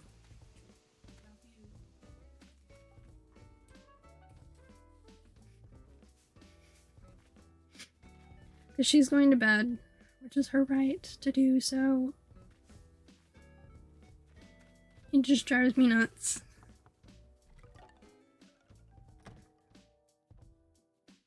Regardless, she made a beautiful roast, and I ate almost all of it. I just got very cross earlier. Thankfully, Animal Crossing has calmed me down like I expected it to. Because it normally calms me. You know, like one of those games where you start playing and it just like relaxes you completely. My dad's calming game is... it's one of these shooter ones.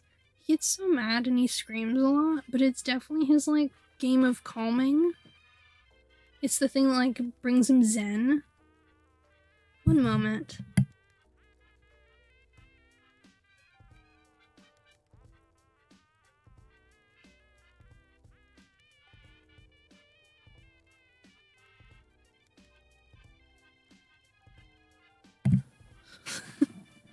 So he plays like shooter games. He's an FPS fan, which is why when I bought him a game, it had to be like no plot, guns involved.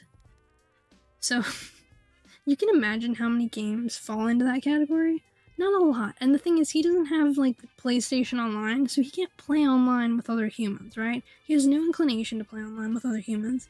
He does not want to do that. So I had to find a game that also did not have any online features with multiplayer as like main points in the game. The Google searching I've done to find games that fall in this category. So I bought him like The Last of Us. I gave him Death Stranding because I've had to do 2 of that game somehow. So he like, surprise, it's yours. I got him like the Uncharted series. I got him Tomb Raider because he liked Tomb Raider, and Uncharted is kind of like Tomb Raider in like I think the puzzle action aspect. And I got him the new Tomb Raiders as well as the collection of the old games of Tomb Raider. So he had like all the Tomb Raiders. His next game he doesn't know about. I have it hidden over here, and it's Days Gone. Anyone who's played Days Gone, you know, it's like it didn't get great reviews, I think, when it came out. I'm pretty sure it was poorly viewed for a good window of time. I don't entirely know why. I think it was like bugs and glitches in the game. Great. So I bought it for him anyways. Because it was on sale for like 20 bucks. And I was like, there you go, Dad. Getting Days Gone. I'm tempted to buy him The Last of Us 2, but I also am like, I don't know if I want to put him through that. Because people either love or hate that game. Like, for the plot, I mean. Everyone overall can genuinely accept that that's like The Last of Us 2 as a graphics thing. Chef's kiss. Like, the graphics of that game are gorgeous. Like, the combat stuff is really fun. Some of the, like, feeling and the controls, beautiful. The music, amazing. The voice acting, beautiful. Like, all that stuff. Oh, wow. The plot is the main problem people have with the game. I mean, there's some humans out there who are like, lesbians, boo! Not the main people that are the problem. I know PlayStation and Sony tried to spin it that they were the main detractors.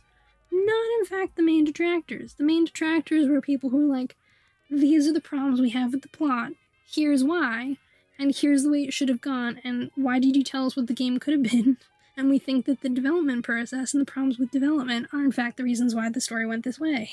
And why didn't you, when the game came out and you had so many people have problems with the story, say, hey, hold up a minute. We're going to put the game on pause and we're going to look back and change parts of the game. My favorite parts of The Last of Us are all the flashbacks. And it's sad that the main favorite parts of mine of the game are the flashbacks. I also am one of those people that thinks the story of Abby, her side, should have been, like, DLC. You know, like, stuff added in, like, after you completed the full game, you can play her part of it. You know, like, that kind of a thing where it's like you only unlock something once you finish the game. I personally think that should have been it. And my favorite version, so I actually put thought into this, what I thought the story should be. No one need agree with me on this. So originally I was told that part of the game would have the, like, homestead part where they start out in the beginning of the game as, like, the hub.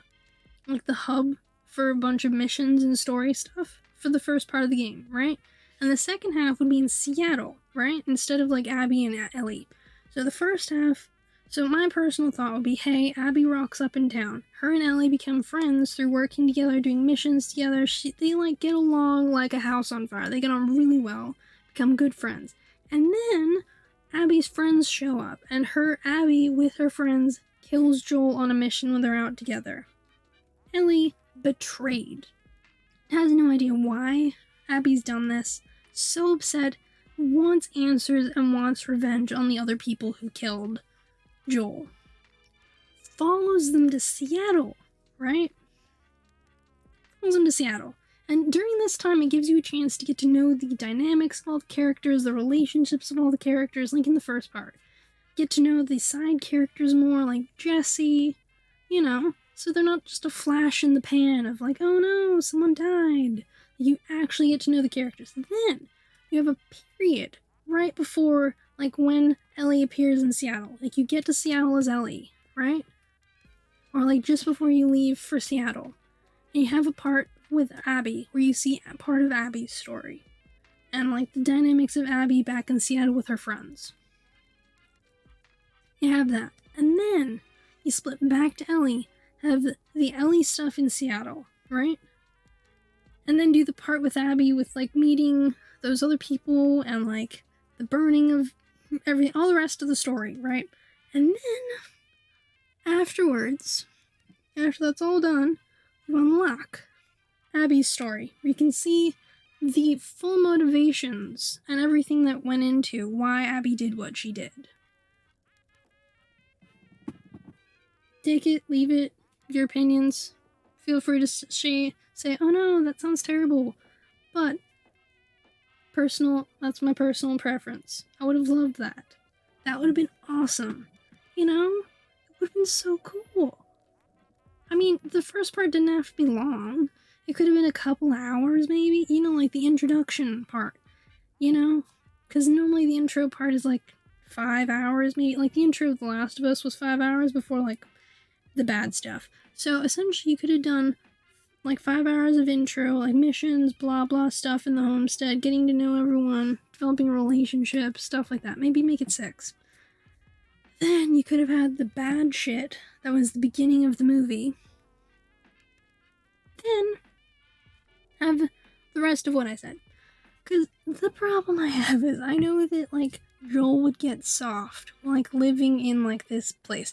But I don't think he'd get so soft that he would just, like, blurt out his home location, who him and his brother are, like, all that stuff. I just don't see it. That they would be like, you know what we need to do?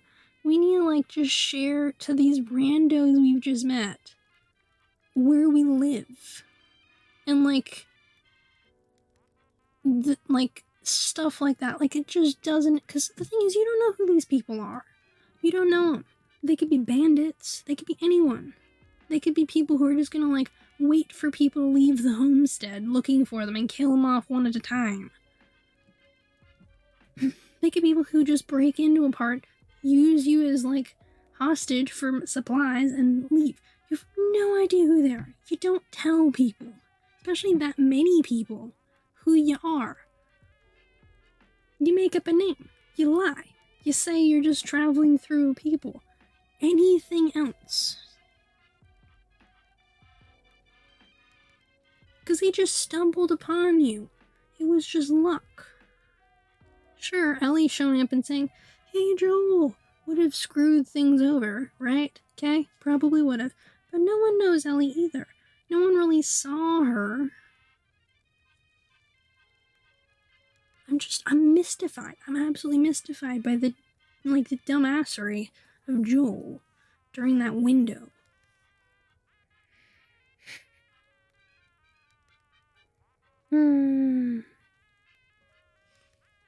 So, yeah. That's my problem. The other problem, I went through a grieving period with The Last of Us 2. I was not a happy cookie with that game when it came out. I essentially, I had the same problem with Doctor Who when Matt Smith died. I couldn't even look at the characters for the TV show. I couldn't look at it being watched. I couldn't stand it. I couldn't stand the sight of it. I wasn't okay with it. I was pissed. Anyone who came at me with it, I was like, I understand where you're coming from, but, like, just, like, all of you. Like, that was essentially my standpoint when Matt Smith died. I was grieving hard. Same exact thing. I, like, cried. I broke down. I essentially went through the stages of grieving with The Last of Us 2. I had, like, a breakdown, for a month. And I just, like, fell into watching, like, videos of all the criticism and the stuff, like, the rumors and things that could have been for the game. People's analysis, like, hardcore. Like, I watched Angry Joe, and he actually did a very detailed 2 videos on, like, his problems with The Last of Us and all the things he thought should have been better. I also watched people's videos saying, like, The Last of Us was good. I watched videos of people, like, playing through the game. I watched people play the game, like, on Twitch, right? On YouTube. I watched people play it. I played it myself. I had to stop. I had to stop at a certain point because my anger was so intense. My grief in the game was so bad. I, like, stopped sleeping properly for, like, a week. I went through this kind of, like, intensely bad, like, thing. Because the thing is, this game came out middle of me having some kind of episode in the pandemic of, like, my like, job I'd been fired from. Like, the pandemic had hit a couple of months earlier. My uni stuff was, like, hit going up and down. I had no idea where my finances were going. I was generally in a place of, like, awful.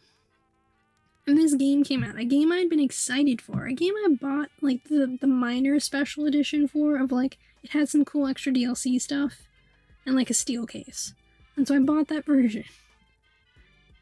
And I couldn't hack it anymore. I had to stop. I had to, like, put it away.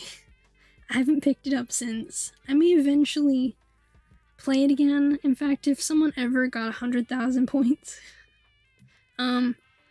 in channel points and wanted to redeem me playing it, I'd give it a go, I suppose.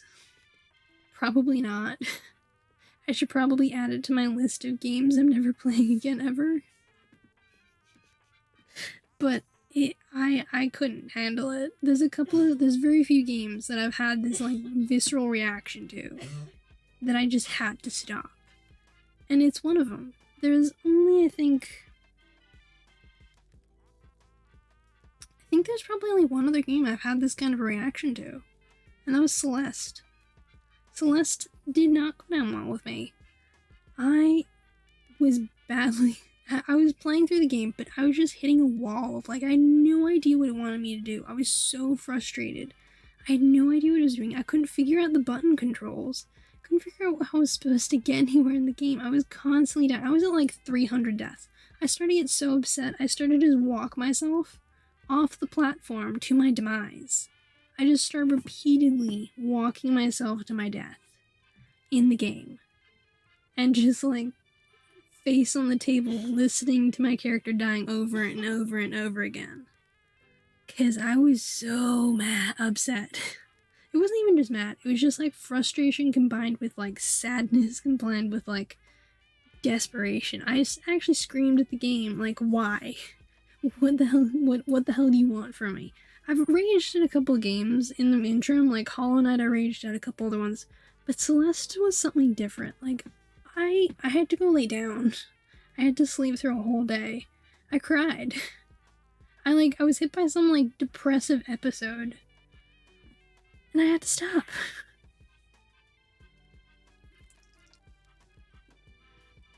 Now, I do in fact love the music of Celeste. I love the story of Celeste. I've watched people play through the whole game, right? I've giggled with people about parts of the game. I like the story of the game. I think it's cute, all the collectibles. I can't play it. I own it on 2 systems. I own it on the Switch and the PlayStation. I wanted to give them money because I think they did a good job with their game. I just can't play it. Not when I'm in the mental, because I was not in a good mental state before I started playing it, and I was like, oh yeah. I kind of knew that it had messages around depression. Oh boy, did it put me in a bad headspace. Like, I was in the kitchen, like, crying.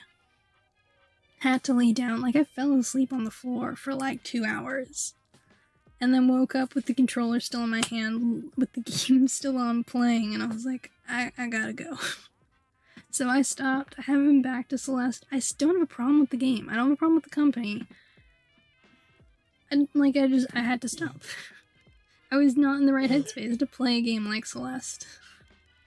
Because it does very much touch on issues of depression. And it wasn't a good place for like a game for me to be playing at the time. And I acknowledge this. You know something I'm worried about though with gifting? Because like when we gift fossils and like wall items to villagers, they don't put them up. My question is, because we can now hang up ceiling items, does that mean they're gonna like gift it? Like the gifted wall items, they're gonna start hanging them? I really hope not. But the thing is, if they do that, the house I'm gonna remodel, they're gonna be the houses that accidentally they put the items up, and it's just gonna be like me removing all the items I gifted them. That's essentially all it's gonna be. It's gonna just me being like, yoink, mine now. Thanks for playing. Please, no thank you. But yeah, so those are the stories of Celeste and The Last of Us. I do eventually plan to possibly, maybe, finish those games. Maybe.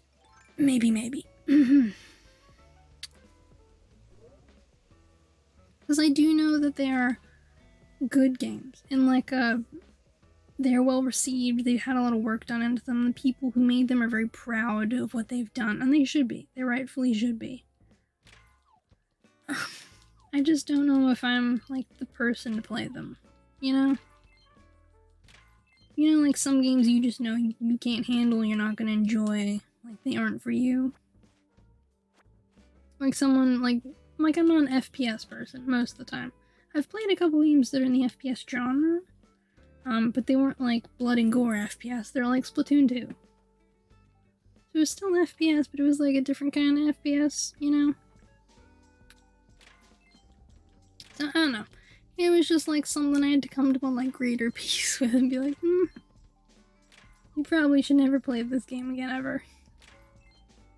You know? So yeah, I had to stop with Celeste, I had to stop with The Last of Us 2. And it's a shame, because I do know that like the people who worked on the game put a lot of effort in. I do think it's concerning that so many people quit the game and so many people quit during the making of it from the original team. Like, I wonder why they left, honestly. Like, I'm curious what caused them to be like, peace, in the middle of making the game. Like, most people will leave after they've just finished the new game, right? They'll be like, yeah, we just completed this, like, massive game. So what we're gonna do now is we're gonna, like, quit. Now that we've, you know, as a group, like, made this, like, mammoth thing together. They don't, like, quit while the thing is still, like, hasn't come out yet. You know? At least not that many people from, like, higher up. It's usually maybe one or two will leave for, like, life things, or, like, someone will get, like, a new job, and they'll be like, well, we have to, like, go and work at our new, like, place of employment. You know, stuff like that. That kind of thing happens, on and off. But this was a lot of people who were involved with, like, the original game. Like, story directors, like, art directors. Like, it was mostly people who worked on, like, the story side. For the most part, there wasn't as many people from, like, the art side that left. I think there was a couple, but not as many. And so the fact, and, like, people in the, like, the game direction stuff, all those people seemed to leave. Which just makes me heavily concerned. I'm like, this many humans left who were all involved with making the original game what it is. And you're all gone. Hooray! I don't know what to make of it when I heard that was something that was the case. I was just like, what went wrong? Now, Sheldon here is one, so, fun story, not everyone would know this, but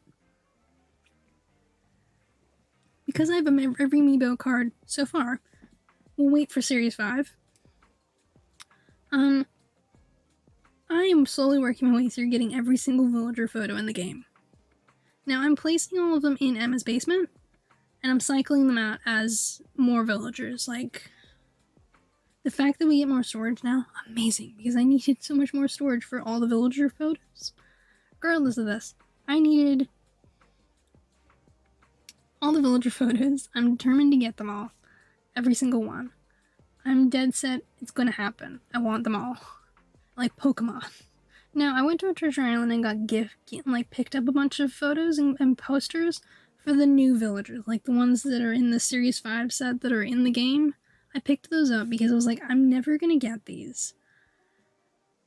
Or it's gonna take me forever, and I want to make sure that I have a couple of the photos. I also got duplicates for the villagers I already had, and the villager photos I already had. So I got a couple of the ones I already possessed. So I got duplicates of like Buzz, Buck, all those ones, because I wanted to use them for decorating in my main house. Because I put up photos of all my OG villagers inside my home, right? So inside my main house, I have photos of every single, like, one of my original villagers and the original ones that I had after some of them left. Like, the first, like, 15 villagers I had on my island, roughly. So they're all inside my house. So I had to get duplicates of a lot of the photos, because I only got one of their photo, and those ones went into Emma's house. So, yeah, plus I put out one of each of the photos in front of their houses, and so one of the villagers is never leaving, so their photo, I can never use it to decorate, because it's gotta stay outside their house. So, as a result, it resulted in me having to, like, go to this treasure island and get the photos. And I got duplicates of all the photos for the new villagers and their posters. I also got ones for all the Sanrio ones. All the Sanrio villagers, I got their photo and their poster, because I wasn't sure, like, how long until I'd have them on my island. I do have their cards, so don't worry. Like, I'm not cheating. I will eventually, but the thing is, I can't display any of their photos until I've had them on my island. I've gotten the photo from them naturally, and then they've left. So, hooray. And my main villager has actually cataloged every, like, because in Phototopia, once you've brought a villager to Phototopia, their photo you can, like, their poster, you can buy it. So I did that with all of the villagers. So, like, let's see, Atola. This is up here. Yeah, there it is. So, like, I have, like, all the posters cataloged for every single possible villager. As well as the ones that aren't in the game, like Katrina, like, yeah, at least Katrina. And then there's Gracie. Like, Grams, Gracie. So I have all the posters, right? This isn't my main problem. I can buy the posters whenever I want. But I need the new villagers so I can get their posters as well, because the ones that you don't have the amiibo for until you go to Phototopia and bring them, like, up on the island, you don't have the access to their posters. So I had to have every new villager, have them in Phototopia, because they didn't have amiibo yet. Now, we are getting them as amiibo. They are appearing, but it's not yet. So now we're gonna go through the names of all the ones that are coming. So we've done the specials, which is Tom Nook, Timmy, and Tommy. Timmy and Tommy is, by the way, so cute. Isabel, Switch, these are the summer ones for them. I like the one for Timmy and Tommy because Timmy is in the summer attire and Tommy's in the winter, so they've kind of covered both with them. Orville and Wilbur, obviously. Blathers, Celeste, Mabel, Sable, Label, KK Slider, CJ, Flick, Daisy May, Kick, Sahara, Harvey, Gulliver, Wisp, Lottie, Nico the Lemur, the new little monkey lemur, Wardell, Tom Nook Winter, and Isabel Winter. So, all perfectly happy with it, so it means there is 24 specials out of the 48, right? So let's do the math on that. So out of 48, there is minus 24. So that means half of the villager cards are special villagers. So that means it's a pretty good shot. So there's 3 cards in the Australian one. There's 6 in the normal one. So there's a pretty high chance of you getting all the cards, at least all the specials. So if you get, like, say 24 packs, so there's a pretty, like, it actually makes it harder to get the specials than the other villagers, because there's less of them. Mind-boggling. So, you're gonna laugh. I've bought so many of the Series 5 cards, right? So many. If I don't get one of every card, I'm gonna cry. Because I'm doing it wrong. Okay, so what I've done. Breathe with me.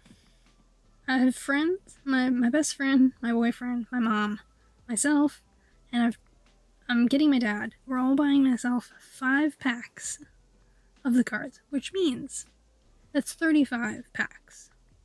35? 25. 25 packs. 1, 2. Yeah, that's 25. So across that, in theory, I should, if without any duplicates or just 1 duplicate, I should get all of the specials. And at least most of the other villager ones. However, I went a special route, and I bought a ton of these cards. There's so many of these cards that I'm reselling all the duplicates. I'm just gonna resell them all. In fact, I'm gonna do it on eBay. No matter how long it takes me to sell them all, I will sell them. The money I get back is all going into one account. It's all gonna sit in there, so I can keep track of how many of them I have left to sell. And I'm setting a set price for it, and they're just all gonna get sold at that price. Nothing's changing. Now, the remaining villagers, the ones we know, are of course Sherb, Megan, Dom, Audie, Sid, Judy, Raymond, and Renee. The first 1, 2, 3, 4, 5, 6, the first 8. The first 8 cards are of course the older villagers we've had. in this game for ages. And we're just like, want you. Finally, the cards. We'd always wondered why they hadn't released them as cards. Like, even just like a pack of, like, 8. Like, you got one of each, like anything. Why they didn't do it. Now we know why. Then we have Sasha, Iona, Tiansheng, Shino, Marlowe, Petrie, Cephalobot, which is the new octopus villager, Quinn, Chabwick, which I've seen no one excited for. I love the penguins. This one I feel like is a buddy for Wade. I feel like it's a buddy for like Iggy or Wade. It's like a reverse Iggy. Zoe, Ace, Rio, Fret, Azalea, Roswell, Faith. So those are the new ones. Now, out of these, Faith, Roswell, Azalea, Fret. I think also Ace. Don't quote me on that, but I'm pretty sure like Ace are all ones from the E series of Animal Crossing. So they're from the original game. I'm pretty sure these are all like being brought back. I don't know about Rio, but I know at least these bottom 4 are all brought back. They were in the game originally. Azalea was originally called Petunia, I think. But they're all OG villagers that are being brought back. So they finally listened to the community and went, you know what? We need to bring back some villagers. So that's amazing. Now, out of the new ones, I'm convinced that Quinn is a sisterly. Because Quinn has like purple feathers, fully purple like bird. She's really like one of the female birds, which they're rare. The eagles, the female eagles are so rare. There's not a ton of them. Then Cephalobot is an octopus, which means our chances of running into him are high. Because the thing is, everyone's like, oh, the octopuses are, like, the octopuses are so rare. I've actually met someone who said the octopus is so rare. Now, when you go on tours for villagers in Animal Crossing Horizons, you first roll species, then the animal within the species. So when you're looking for, like, cats, bunnies, dogs, bears, hardest to find. Because they have the most in their series. So they have the most, which is why they're so hard to find. Same with, I think, the squirrels. The squirrels, I think, after that are the next, followed by horses. I do notice in this that the only new elephant is Sid. And that there isn't a new... No, wait, there is. So, there really seems to only be, like, one new for each species in this set. Except kangaroo. The only species in here without a new villager is kangaroo. So they have one new one for every other series, like every other species. Sherb is the goat. Megan's the bear, not the cub, the bear. Dom is the ram. Audie's the wolf. Sid's the elephant. Judy's the cub. Raymond's the cat. Renee's the horse. Sasha's the bunny. Ion is the squirrel. Tiansheng is the monkey. Shino, let's pretend I think they're a deer. Marlowe is the hamster. Petrie is the mouse. Cephalobot is the octopus. Quinn is the eagle. Chabwick is the penguin. Zoe is the anteater. Ace is the bird. Rio is the ostrich. Fred is the dog. Azalea is the hippo. Not hippo, rhino. Roswell is the alligator, and Faith is the koala. So, actually, that means there is no hippo, no new hippo, no new kangaroo, and I feel like there's one other species that doesn't have a third one, a duplicate, a new one. There's definitely a species that doesn't have an extra. We're gonna figure it out together. Where'd my phone go? So, I know that I feel like there's another one in here that doesn't have one. Let's see. Because I have the acnh life on my phone. Villagers, villager list. Species. Okay, what's the other one? Okay, the ones that don't have any new one. The bull. The cow. The chicken. The duck. the frog, the gorilla, the hippo, the kangaroo, the lion, the pig. Yeah, those are the ones that don't have any new ones. So there's like enough that they could have added like an extra row of villagers. But those are the ones that didn't have any new ones. I don't know what the numbers then become for like reading out, but whenever you're looking for a villager, it first runs the species and then the villagers, like the specific ones. So say you're looking for Peanut here on the screen. You would have to run Squirrel. And then there's 1, 2, 3, 4, 5, 6, 7, 8, 9, 10, 11, 12, 13, 14, 15, 16, 17, 18 squirrels. In comparison, the octopus has 3. So a lot of the species have high numbers, the old ones. So like squirrels, rabbits, cats, dogs. The ones with the the ones that seem to have the least, as far as I'm aware, is like the wolf, the octopus,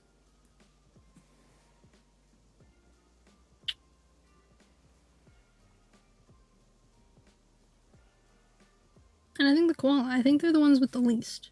And the kangaroo. They're the ones that have the least. So it's why you'll see those ones typically more often if you see those species a lot. You have the same chance of any species. I know that you have different luck in different hours for different species. If there was some like mathematics that came into it, you do in fact have the same ratio.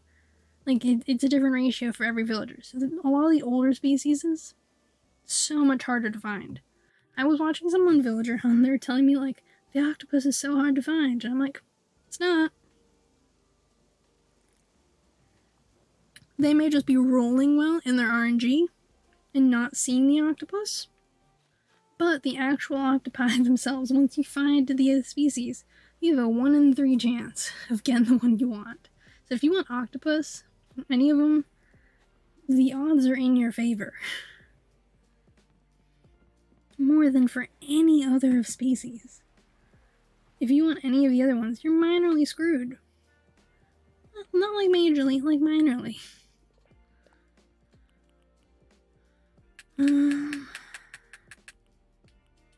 But yeah, fun story, in case you didn't know. I'm really excited for the ones, okay, the villagers I want most, right? As far as this goes. For like cards. Specifically the ones I want most for cards, like first. The ones that I would be like, like I'd be crying. I'm crying for these cards. If they were to show up in the first ones. Sasha, because I love the bunny. The bunny's so cute. Ione, Shino, I forgot Marlo. Marlo is the like gray and white hamster, and it looks adorable. I can't even with how adorable that hamster is. And then after that, I really want Faith and Azalea, and Roswell. Roswell is hysterical to me. I wonder if they're named after Roswell, like the place. I don't know. So yeah, like those are the new ones. I still don't get why they didn't include the RV series ones, because I have the RV cards over here. So these are villagers that do not show up anywhere else. Like they show up 0 other places, right? They don't have cards in another series. Hey, Scottish Geek. Thank you so much for the raid. How's your day going? Did you have a good day? Have a good stream?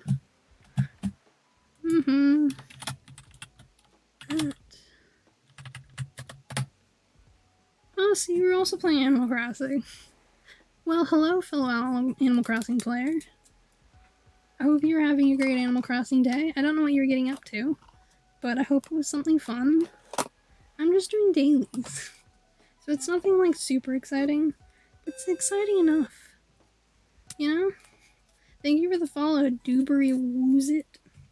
Hope you're having also a good day. What's your favorite Animal Crossing villager? Do you have one? I know that my favorite in New Horizons is Buck. My favorite in New Leaf is Leonardo. I was told by my boyfriend that in the original games there was also a Animal Crossing character called Donardo. So there was Leonardo and DiCaprio. That's right. But I haven't been able to find any proof of him online anywhere. So if anyone finds any proof of him, do let me know.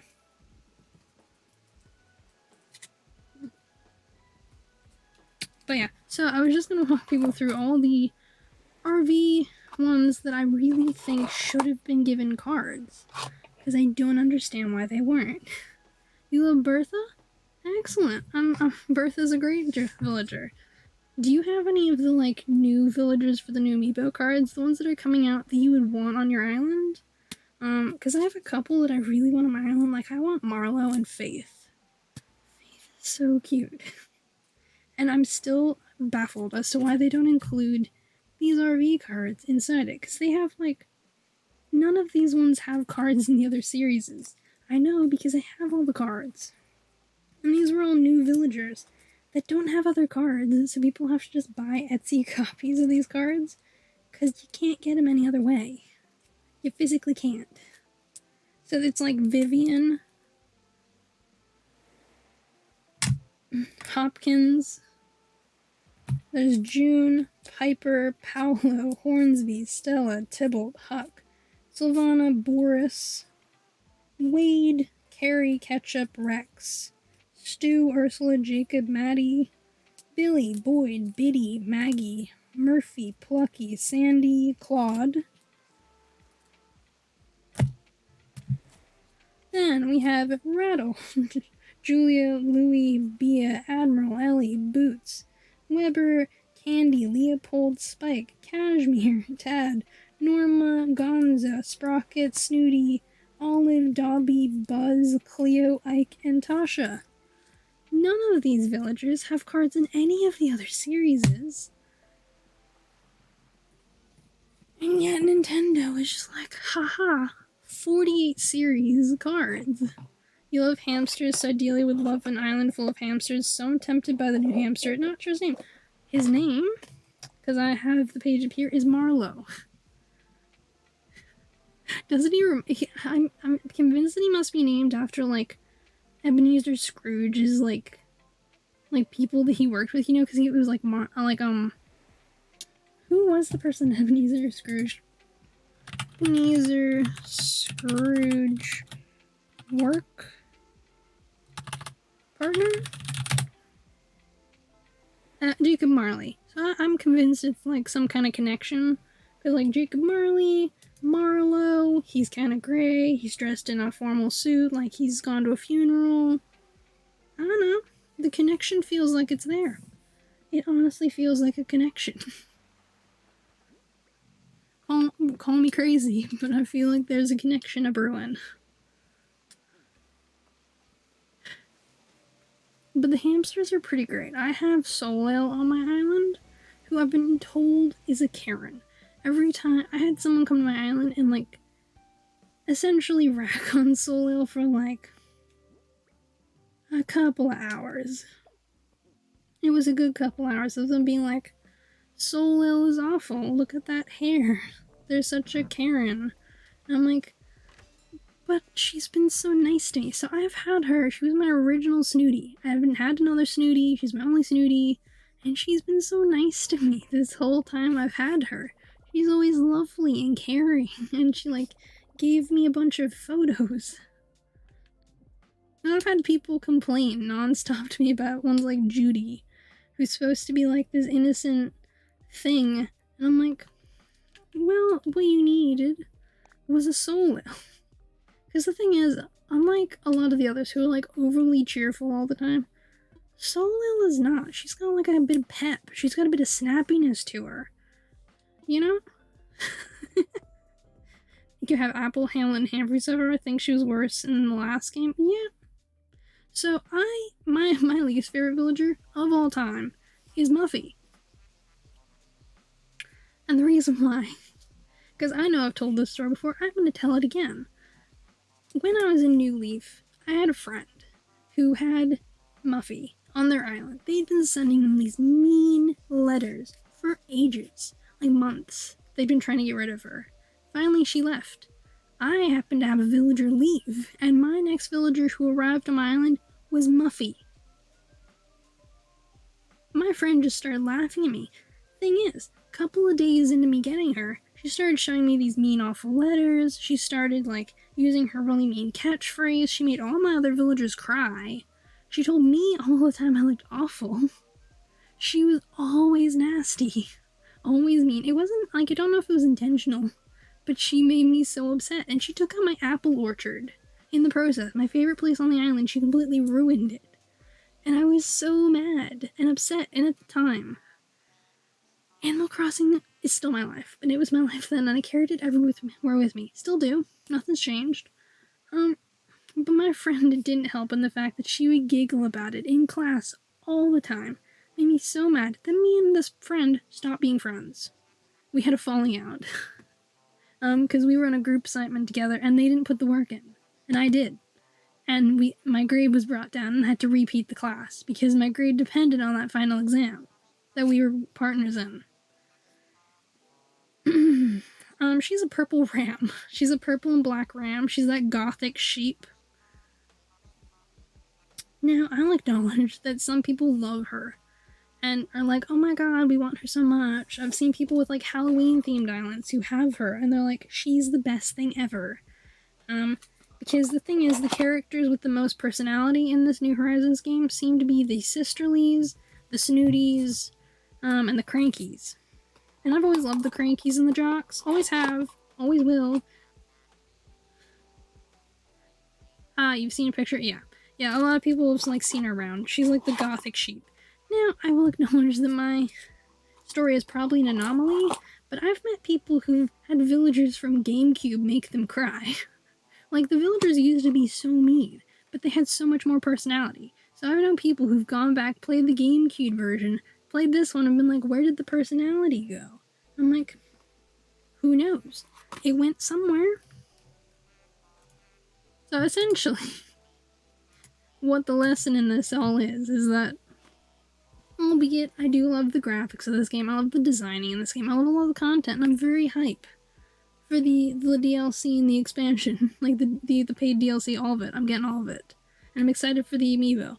But I will acknowledge that my favorites in this game are the people who were meanest in the older games and would make me cry because they have so much personality. Now, if I could keep the sassierness of the Peppies and, like, the normals and all those guys, keep their sass from the last game, and then just keep the level of snooty, of, like, angry for the other ones who are meaner in this game, it'd be perfect.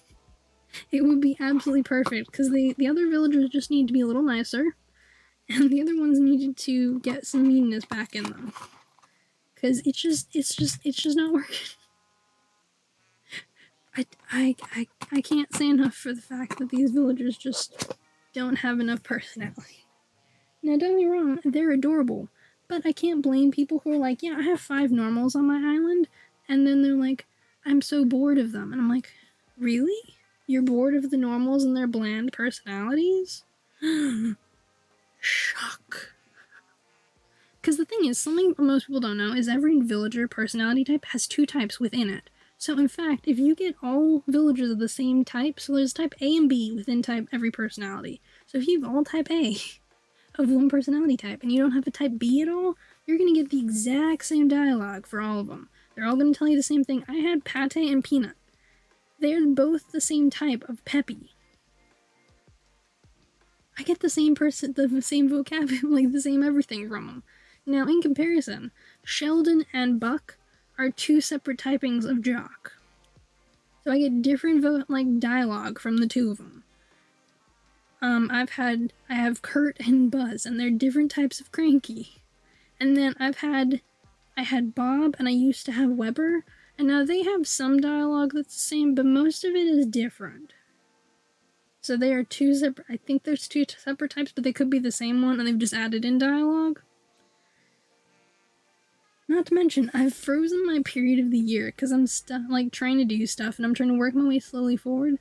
As a result, I've been in the same season for ages. I mean, I didn't get the different seasonal dialogue as we've gone through the year. I've had the same season's dialogue for like a year. I've been in summer since like 2020 summer. So it's just like, I'm a smidgen over. A smidgen over the summer dialogue. Just a smidgen. Not a lot, but a smidgen. So yeah, it's just like, most people don't know that there's two typings within the same type. And it's just not something that typically comes up. And it's fair enough. You're right, but I do love normals. They talk about books and baking, which I also love. Because of the dialogue, I do keep one of... Yeah, that's the thing. I do keep one of each type purely. Just purely because they can get boring. It's not their fault. It's the way they were programmed. But it can get very dull. Like, it's not intentional, I think. I don't think they intended for us to get bored of them. But the problem is, we have. And the normals are just really cute. I do love the normals. And the thing is, I'm actually doing this thing where I'm trying to get every villager photo in the whole game. So I actually, eventually, will see every single villager in the game. It's not a matter of if, of when, of like if, it's a matter of when. So I'm working my way through them all. And as a result, I am, like, seeing all of them, so I don't get too bored of any one given villager, because I do eventually switch over to a new one. But the problem is a lot of the dialogue is exactly the same. It makes me miss, because in the older games you used to have to earn their kindness. Like, you had to earn it. Like, as you became better friends with them, you could tell because they became nicer to you. That is not the case in these new games. They will be nice to you from the beginning, no matter what. No matter what. I wanted to get all the photos, but I get too attached to them and struggle. Yeah, I have a villager that is never leaving Buck. Buck is never leaving ever. Which is why I always will have 2 jocks on my island. There's always going to be 2 jocks. I will always have 2 jocks. Because Buck is never leaving ever. Sorry, Buck. You're here to stay. He's one of my starters, and I got attached. And so as a result, he can't leave. I don't care what his feelings on the subject are. I don't care that it's minorly him being trapped on the island. He's here forever. And I'm okay with it. And put this into storage. Brilliant. So as a result, all the other ones are switching out, but I've become minorly attached to Kid, and I'm like, I don't want him to go because he's the villager on my island who does my town tune the best. My town tune is Merry-Go-Round from Howl's Moving Castle, and most of the other villagers butcher it. Kid has just the right voice that it sounds so good when he sings it. You know, like when you talk to them, he does it so well. Whilst all the others, it sounds a little off. I hate the way Kurt says it. I absolutely despise it. The way Kurt does my town tune is a catastrophe. I don't even want to talk about it. It's a catastrophe. See, I don't think have I spoken with Bob today? I don't know if you can hear this. I think I've already spoken with him today. Okay, we're gonna turn it up, and I'm gonna speak to someone I don't believe I've spoken with before. Forget the waterfall sounds. Ignore the sounds of Animal Crossing. Okay, we're gonna speak with Kid, and you're gonna see what I mean. You're gonna know. I made this sound very loud, and I apologize to all of you.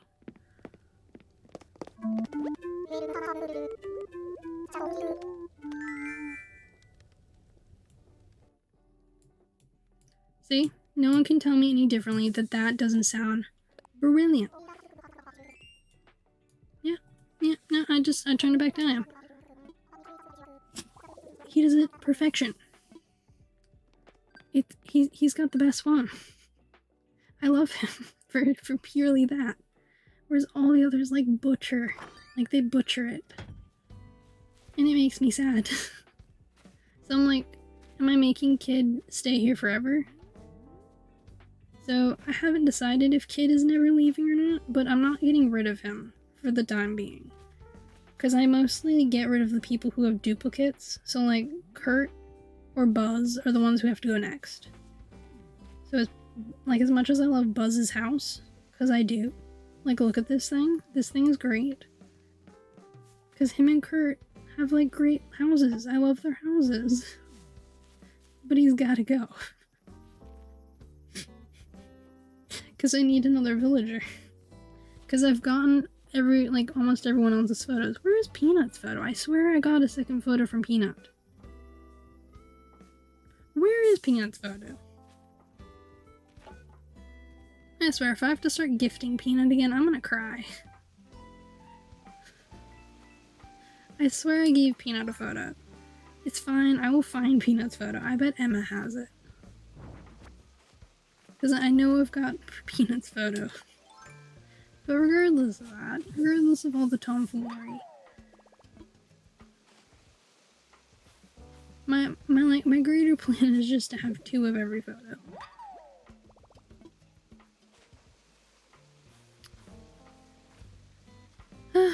It's a process. It's a long process. It's gonna take me forever. But I'm okay with it, because I'm like, it gives me something to do in the game, because I've completed so many of the achievements, I've collected all the DIYs, I've cataloged all the items to date.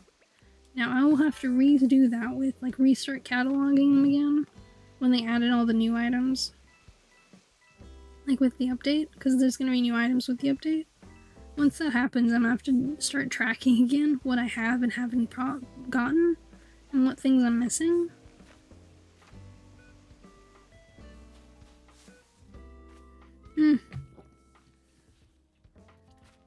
There it is.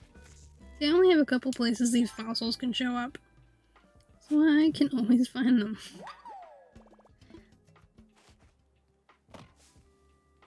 Woo! Found it. So whenever my villagers are like, wanna play hide and seek? I'm like, sure, I'll play hide and seek. It's not like I only have like 6 locations on the whole island that these things could appear. And so look, I've already picked up the fossils for the day. I know exactly where I'm going. But I need to find Peanut's photo. I've only just realized that Peanut's photo isn't outside her house. Because look, Fauna's here. Bob gave me his photo so quickly, and I was like, Bob, come on, buddy. Now you're gonna go grab lunch, have a good rest of my stream. Yay, thank you so much for the raid and for stopping by and hanging out. Go have a good lunch. Yeah, have a good rest of your, like, day.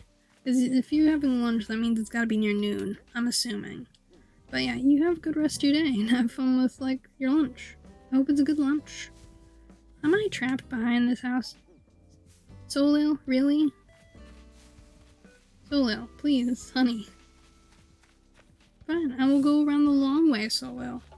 I didn't need to get anywhere. See, this is what I'm talking about. The hamsters keep doing this to me. If I was looking for all the villagers and I was looking for Solil, I would have been screwed today. I would not have found her. But this is why I have so much trouble finding all my villagers. All my trees. The trees do me in. A lot of storage. I have enough. So now we're gonna try and find all the wasps. What's that? Oh no, there's nothing up there. Yeah, we're gonna find all the wasps. Now you may be wondering, why are all the fruits still left on the trees? It's because I need to find the perfect day. And when the day comes, I don't want to have to, like, wait a couple of days to get my fruit back. So as a result, the fruit are not leaving the trees. The fruit trees are not being shaken. They're staying exactly where they are. 2:50 AM, stream ran late. Bye. Yeah, fair enough. Stream running late does occasionally happen with people. It's a fact of life. It's a reality. It's a fun reality, but it's a reality. Wasp number 1.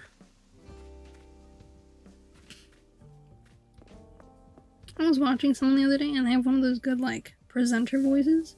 They're just like, today's news is bum bum bum.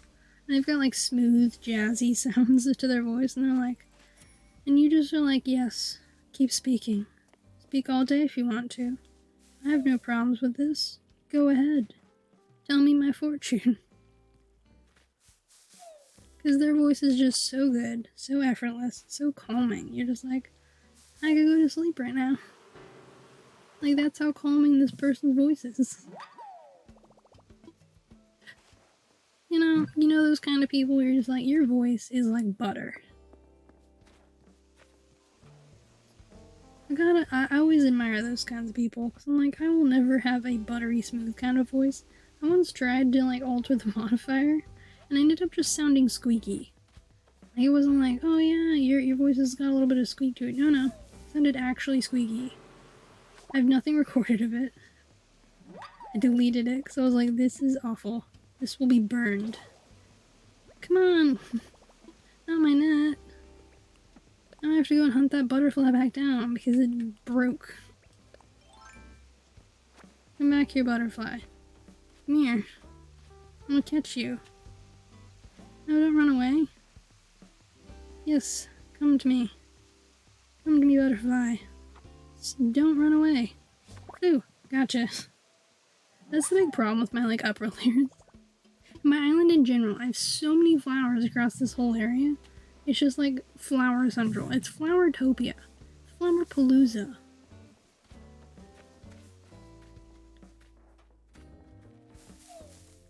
Woo!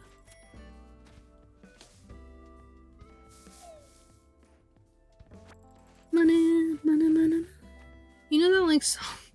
I don't want to sing it because I know, like, it's attached to a certain person. But that song was so popular growing up. People would be like just jamming out to it all the time. It would play everywhere. I have no idea if he licensed it. Like, I wonder if he licensed that song or if it like belongs to someone else and they're just like, thank you for making us tons of money with the use of this song. Because it was the one on The Apprentice, you know? It wasn't like the opening. That thing went for like 20 seasons. They really ran that series into the ground because they did like The Apprentice for normal people.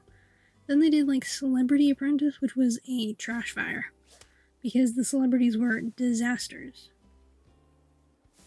Like, not to say the normal people were a ton better, but they were at least enough better that you were like, I can see you're trying.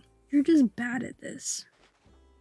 Whereas the celebrities, some of them were like lazy, some of them didn't want to be there, some of them were like, we're only here for the notoriety and we want our like name in lights. Or like we need like some good press or some nonsense like that. You know? Like those people. So they were on the show as well, and it was just like they were hot garbage. And you could usually tell who they were early on because no one wanted to partner with them. Because they were like, no, they're not going to put in the work, they're not going to try. They are not going to be helpful in any way whatsoever. So, we don't need him. And we'd be like, you go. You know your value. Fight them on it. Don't accept being in a group with them. And so these people would get like negative bad press.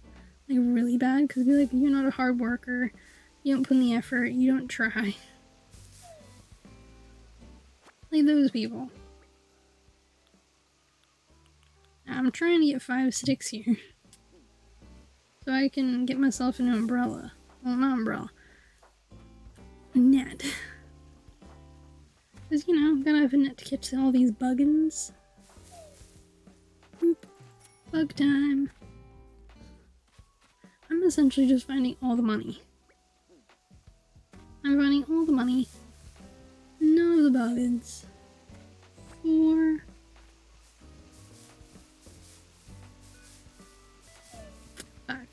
Alright, we're gonna make a second net before I get any more sticks.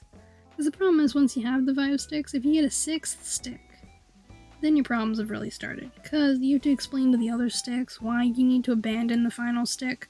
Yeah, I know that this stick is like really cute and all. And he's your buddy, and you know, you all come from the same like tree patch. So I understand that you want to have a bit of like loyalty to the 6th stick. But what you need to do is separate yourself from the 6th stick, because he's just bringing you down.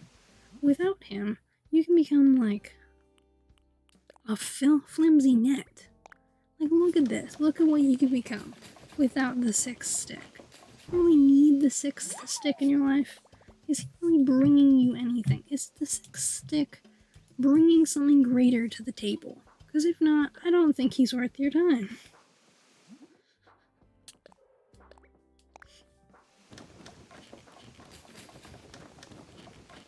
Oh man, it's such a weird day, you know? But yeah, I'm not even going to talk about how many packs of amiibo cards I bought. Well, pre-ordered. You can't buy them yet. You can only pre-order. So you know there's this thing called like Zip Pay. And you can get approved to get money, right? They approved me for like $1,000. Like up to $1,000. And I was like, oh no. That's a bad thing to be happening to me. So they approved this, right? And I was like, oh, great. Because I was only trying to get like 123, or like maybe 200 and something, to get like 2 boxes of these like amiibo cards, which is like 50 amiibo packs, right? Which is a lot. I acknowledge it's a lot of amiibo card packs. But I was determined. I was like, nah, bro. We're gonna go for it. We're gonna go for gold. Because the thing is, I'm gonna resell all the amiibo cards I don't need. Where is the... It's in the forest. I say this like I don't know I haven't checked all the trees in the forest. The forest. So there was this like animated movie that I thought was Ghibli, but apparently isn't Ghibli. And it was all centered around like the forest is like like. So the movie starts out with like something exploding from the moon, some kind of earth thing. It became like dragons, earth dragons that like shot off stuff into the earth and like broke the earth or something. Right? So that happened. At the very beginning. And everyone who's alive went into these cocoon things. Most people died, right? Most. Not all, but most. Some of them got out and like lived their life after the stuff happened. A bunch of them stayed asleep. And of the ones who stayed asleep, a couple of them woke up like hundreds of years later after all this had happened. Some of them loved the new Earth. Most of them didn't. Fair enough. A lot of the technology gone backwards. You're kind of living in like the past, really. Where you're like agricultural and dependent on like the forest to feed you. Anyways, so this one girl like wakes up and she's apparently, her dad was the one who created all this and stuff. He's like the cause for the problem. So her necklace is like the solution to like ending things. And like cleansing the earth or something. You know, because of course there's always a necklace or a bracelet or something to cleanse the earth with. Because why leave the earth as it is to grow back on its own? Would hate to see that. So, as a result, this necklace thing that she has is hunted after by everyone. Everyone wants the necklace. Everyone's like, the necklace! We have to have the necklace! Right? Because they're all stooges. Is that the tree height I want for this tree? Or do I want one more level of tree? Alright, we're gonna see if I want this level of tree for this tree. If I want the next level of tree for this tree. Because I think this is the level of tree I want for this tree.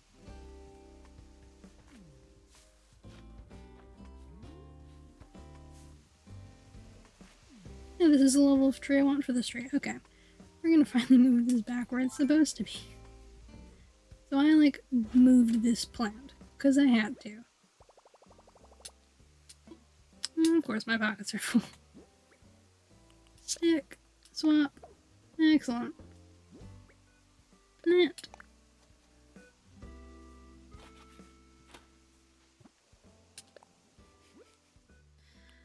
The processes I go through. I've had this duck moved forever. Purely so that way I could move like plant this tree the right height, right? Duck, duck. Boop. Boop.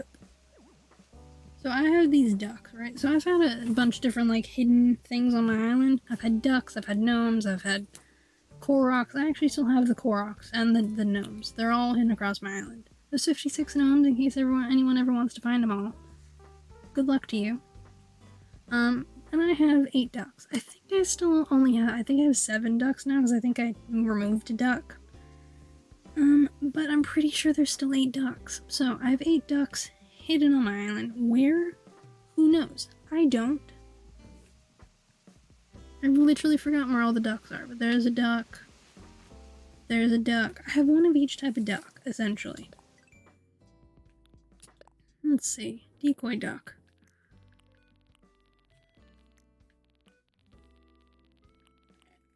Mm-hmm. 2, 3, 4, 5, 6, 7, 8. Yeah. I have one of each type of duck placed somewhere on the island. Pretty sure. I don't remember if I still have the steamer duck and the spotted-billed duck out. Oh no, that's the spotted-billed over there. That's the same. I'm officially losing it. Anyways, I have one of each of the ducks somewhere on the island. In theory. I know I've got at least 5 ducks. Because I have the white duck, these 2, the normal duck. Yeah, I'm pretty sure I have at least 5 ducks placed. Where the other ducks went, I can't tell you. Oh no, there's a duck. Alright, so I think, have all the ducks hidden somewhere. Possibly. There's at least 6 ducks. 6 ducks? 1, 2, 3. Yeah, there's at least 6 of the ducks, so I'm thinking I only removed 2 of the ducks. Possibly. Probably. I really need to go through and try and see if I can find all the ducks. Anyways, I have all the ducks. I want the tree at this height. Yeah, I want the tree to this height. Wait, there's my suit. Boop. Problem solved. See, this is why I carry around this with me. Okay, now I just need to remove this tile. Not picking up any of my flowers. Brilliant. But my biggest problem is like picking up.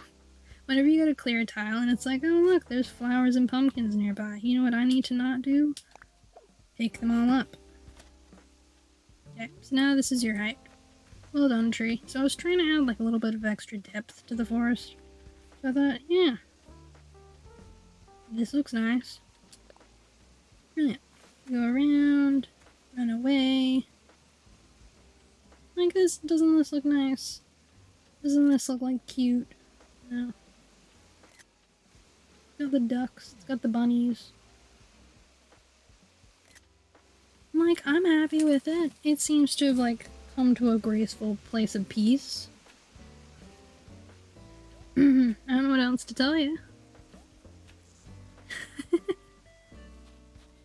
Oh man. But yeah. So these are the greater ducks. Let's see. So I found 4 or 5. It's not at the top, so it's gotta be here in the forest. But yeah. So that movie, they had the bracelet. The guy was like, we need the bracelet, and it like chaos ensued. Now part of the problem is like over time you meld with the forest. Because why the hell not? Become one with a tree. And like, so the longer time you spend like doing stuff with the forest, the more foresty you have the chance of becoming. So there's all these people who've become like truly one with the forest by like becoming trees. And then like you slowly die by becoming a tree.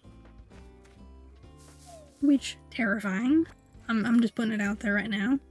The idea that the more you put work in to like feed your family and care for your people, the more of a tree you become. Right? And this kid, the main character guy, he of course, his dad, said, well, are you still here? Woman, find another spot. So his dad is like, was the latest something special. And so he's now a tree. Like basically a tree. Like not entirely a tree, he's just like part of the trees. But it's that tree up there that has the last wasp in it. So he like visits his dad and talks with him like a bunch, but he can't really like do much besides go and talk to him after work of stuff and doing stuff, because he's, you know, a tree. Or like part of the tree. He's like all these like branches come off him and he's just like a chair because he sits. Because he was lucky enough to be sitting. But people as time goes on, like their arms become part of a tree. You know, I don't want the flower. You know, that's the only bright side to having full storage. I can't pick up flowers during this. That's the thing, when you're decorating and you're trying to like move stuff, good idea to like have full pockets. You can't accidentally pick up a flower. Oh, boop. I have like 280,000 points. I was like, oh yeah, by the time November 5th comes around, maybe I'll have 280. I'm thinking by the time November 5th comes around, I'll have 300,000. That's what I'm thinking. 250? Who is she? I don't know. Me and my, like, 300k points. And this is just on this player. All my other players also have, like, high hundreds, of, like, thousands of points. Which is great, because I'm gonna need to buy items. But it's also like, dude, what you doing? Why you got so many points? What are you doing? Why aren't you, like, dispersing of the points? You know? Why aren't you dispersing of the points? Do do do do do do do do do. Boop boop boop. See, this is an easy amount of money, just like getting your wasps every day. Wait, not now. Okay, so we're giving the items to my second island. Because I'm trying to give him all the items, too. We're giving the fossils to my second account, because they're going to catalog the fossils, because the thing is, there's that achievement for, like, you know, having so many fossils, like, recognized. My main account has now finished it. So it's my second account, unless there's like a task on my main account to do like 3 fossil recognitions a day. I always give them to like my other like account. I always do.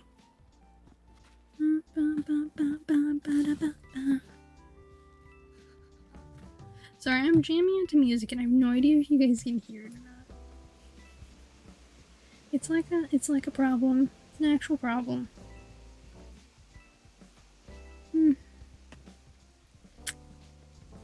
But yeah, you can see why this all takes me forever. But I'm very chill about it. I'm taking my time. I'll get there. But I am desperately going to flatten this whole thing. So, because the thing is, when I get in autumn, I have plans for a farm town. So I do need to get to September soon. At least partway through the update. Now I am going to spend a section of time with the update, like 30. Yeah, we're just gonna drop these sticks here. When the update comes out, I'm gonna spend a section of time doing, like, designing people's, like, island homes, because that looks amazing. I mean, come on. Like, what? Designing all those homes? Are you crazy? Of course I'm doing that. That looks adorable. And it's something I did all the time with Happy Home Designer. I was obsessed with that game. I played that game so much. I loved that game. It was entirely an addiction. Empty. Done. Done. Okay.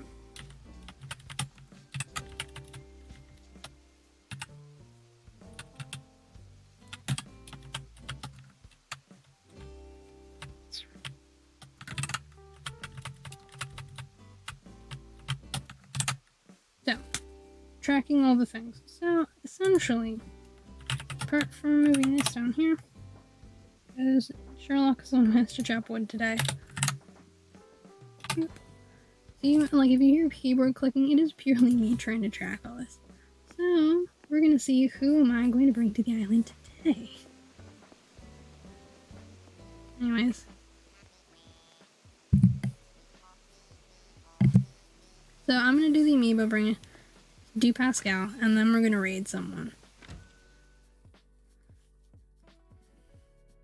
Because it is like, well, past midnight now, and I've work tomorrow. So I'm gonna be a reasonable person. Now, I'm probably gonna stay for a tiny bit and do a tiny bit more, like, decorate, like, dailies. But these ones I can do for my bed.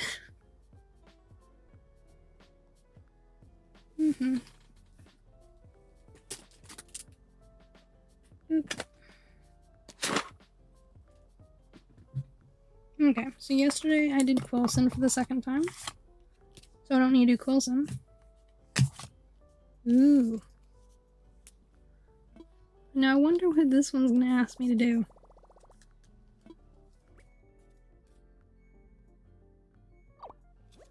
Now this one's a little damaged. It got a little folded when I got it because I ordered this one. But I think I have 2 of that card. I'll double check in a minute. I'm pretty sure I have 2 of that one. Marcy! This is Marcy. What can I do for you, pouches? Getting to stay at the camp on Burton sounds so much fun. Might take me a while to find the camp here. It seems like her catchphrase is pouches. Which I'm not mad about.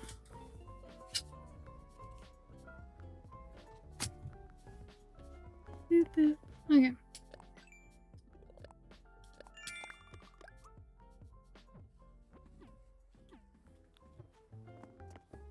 Music is such a jam. I know it's like lo-fi, but I like to think I'm a semi-calm person. You know? You know when you're like, I'm a chill bean. I'm relaxing with it. I'm going with the flow. I'm not a chill being by nature. I know this. But what I am is someone who loves Animal Crossing.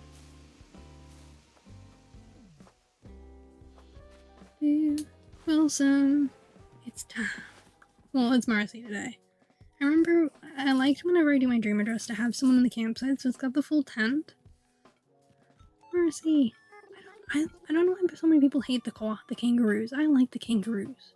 I don't care that the baby, like the Roo and the person does their actions together. Backlog. So nice to have a break from the usual chores from like this pouches. Okay. It'd be great to take home a rocking horse. Okay, rocking horse. Can do. I can do that for you, Marcy. I can do that, Marcy, all pal. I can give you your thing. But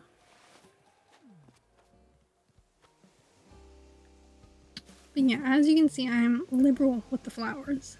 They're everywhere. So the biggest pain in the butt is going to be when I flatten moving them all. So I've essentially decided I'm going to have an area. One berry is going to be pumpkins, and next to it is going to be all the flowers. And I'm going to try and sort them by color. So I'm going to have all the white flowers together, all the red flowers together. Pink, purple, blue, going up in a line.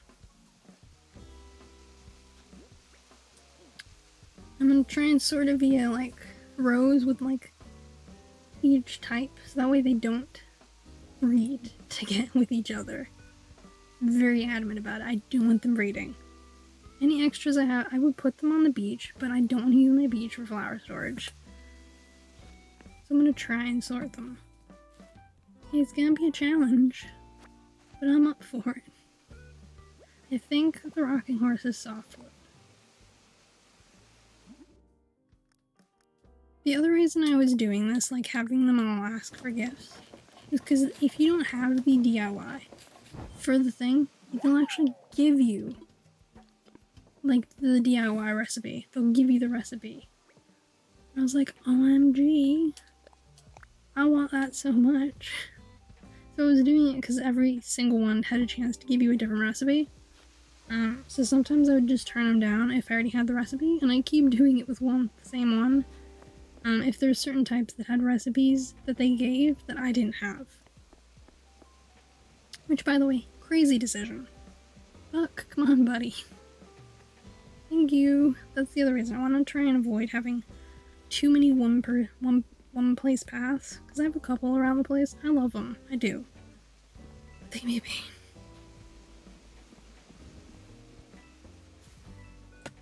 I at least want to put flowers around the water one, so I can jump to the flowers in the event of villagers doing this on the train track I want to put down. I have to find a new train track though, I think. Because the problem is my train track. Oh no, I can still use this train line. Because it's got a horizontal one too. Should be fine then. And I saw in the new items there's a train. So I'm just like, what? What do you mean there's an actual train item? That or I'll use the mini train. I'm gonna do one of the two. Plaid print dress, of course. Yes, you're gonna leave tomorrow. Let's see which one this one is. Could be worse. We're still giving it to the second island. We're not keeping it. This is not a main island item, because I already have it. So I don't need it. This is essentially the lesson in this. If you don't have it, you pass it on.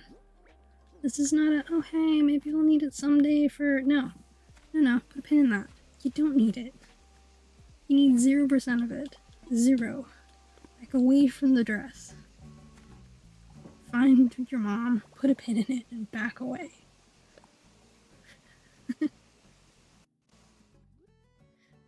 I don't know. It's just a thought.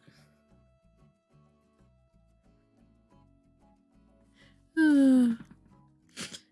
don't know why I'm laughing at myself. It's like I want winter and this autumn so I can wear the winter clothes and not look weird. Okay, so my base bottoms is this. I always wear it. I don't know why I have all these other pants. I don't use them most of the time. This is why I got rid of most of the pants. I have mostly shirts. Because I don't really use the pants.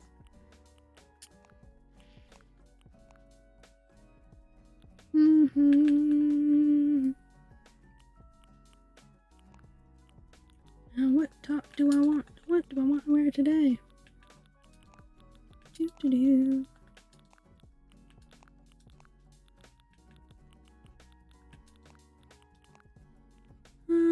Let's see. I'm so particular. As you may notice, there's a lot of yellow in this outfit set. I'm so excited for winter so I can wear these holiday sweaters. I want to wear them all, but it's not Christmas yet. I refuse to do it. Like, oh, you can wear it, it's any time of year. No. They have a Christmas tree on them with lights. I don't care what the outside world is saying, the fact that there's a Christmas tree up near the hospital near my house. Who cares? It's not Christmas yet. What tomfoolery do you think this is? This is not, oh hey, let's put up Christmas several months beforehand. No.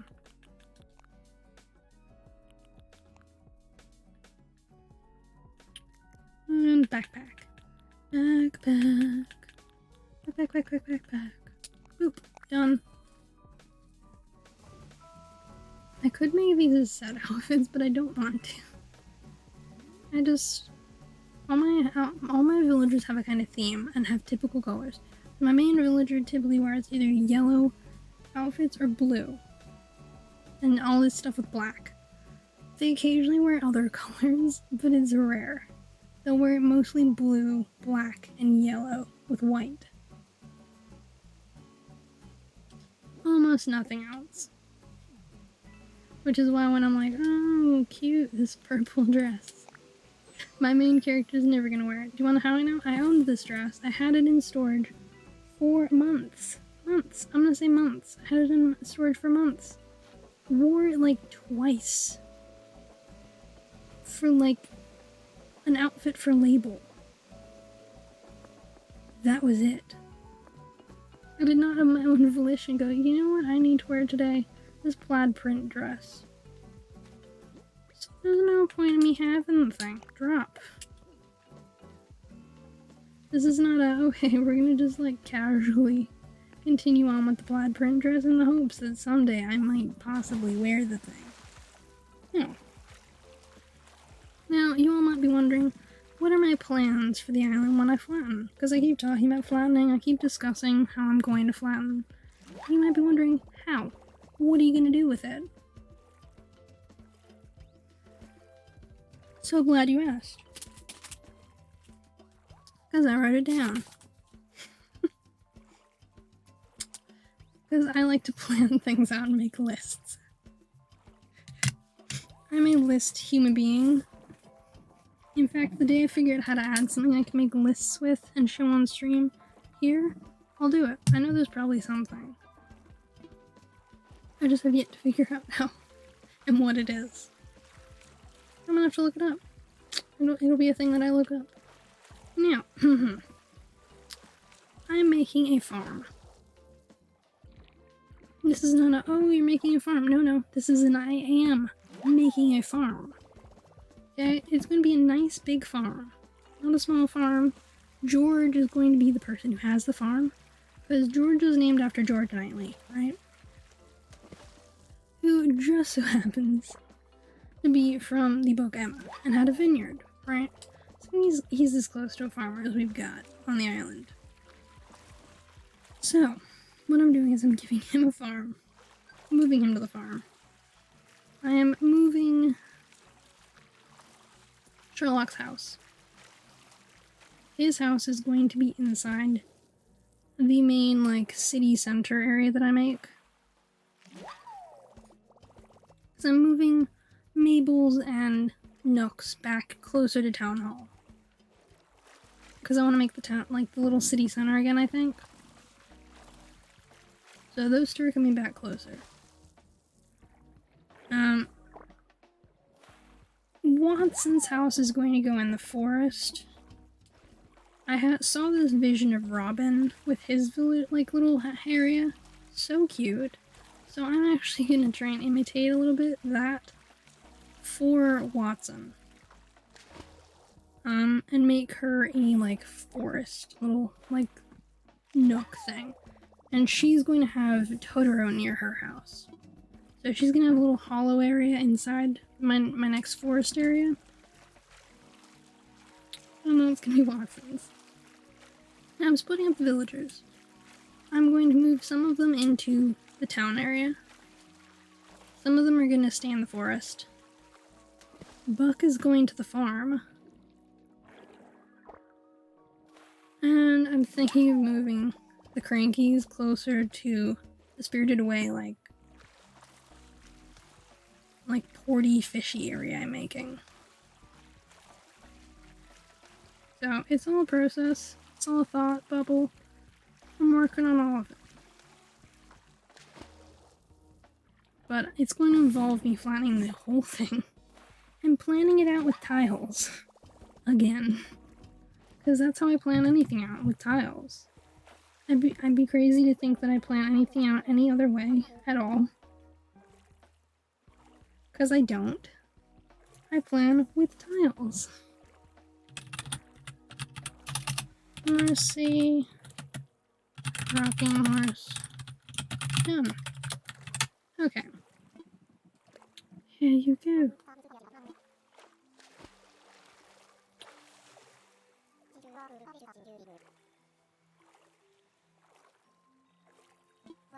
Well, Matt, let me lay some truth on you. The deep cat. Doubt it. Feel this. Maybe she would put the cart before the horse sometimes. I bet horses like to mix things up once in a while. Pascal, please. But why? Oh, Pascal. Pascal half the time gives, like, useful things. The other half of the time, I'm like, are you smoking something?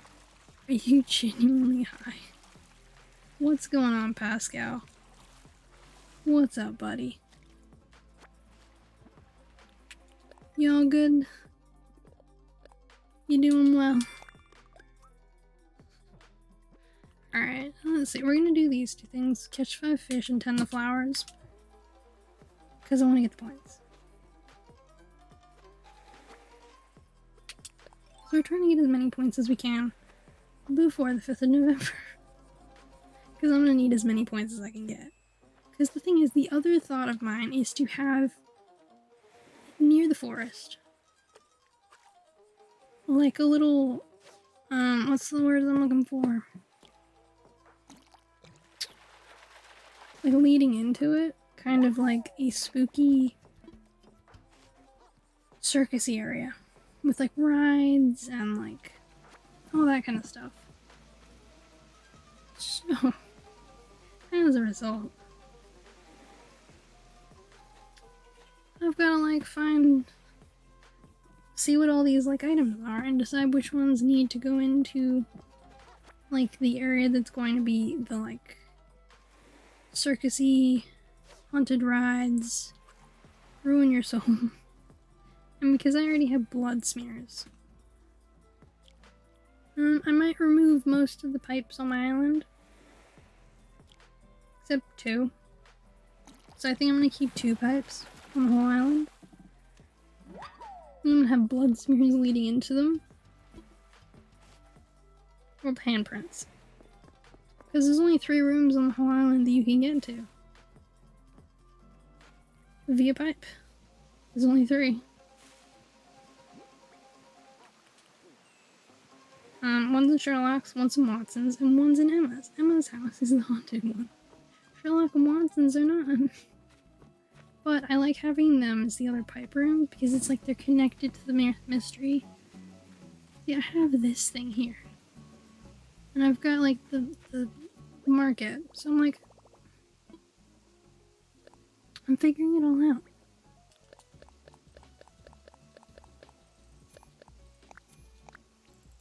Boop. Done. Boop. Because the thing is, I don't use pearls for anything anymore. I literally use pearls for nothing. I don't make items with them. I don't sell the pearls. I just collect the pearls. So I'm actually gonna look at my main storage, see how many stacks of pearls I have. And I think I've done the achievement on almost all the villagers for speaking with Pascal a certain number of times. They all have all the DIYs already.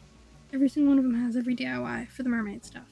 I literally don't need to bother with trying to get the mermaid things anymore, because I have them. I have all the clothing, I have all the furniture. I think it's only the achievement on one villager that I need to bother with. I think it's only one. Let's have a look-see. Because I actually haven't checked to see how many stacks of pearls I have in a while. It's been a good while.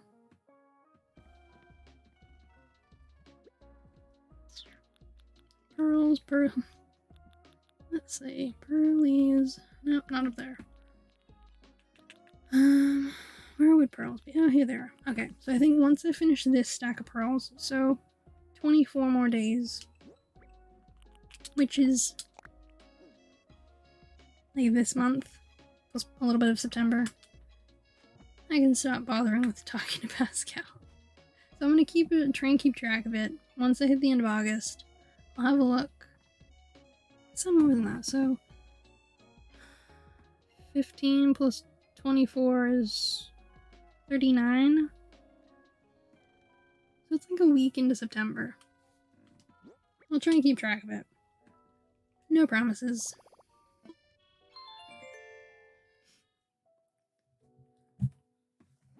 Let's see.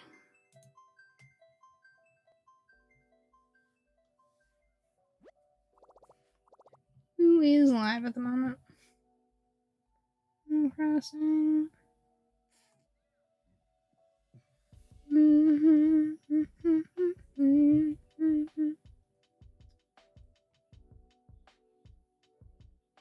I think most of the Australian. No, this one's still going.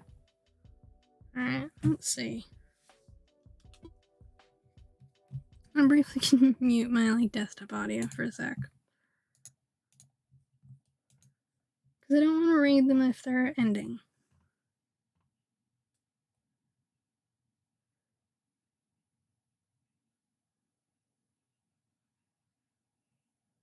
Yeah, they've only been going for like an hour. Okay. We're gonna raid them. Or like try to. Some people have this like setting.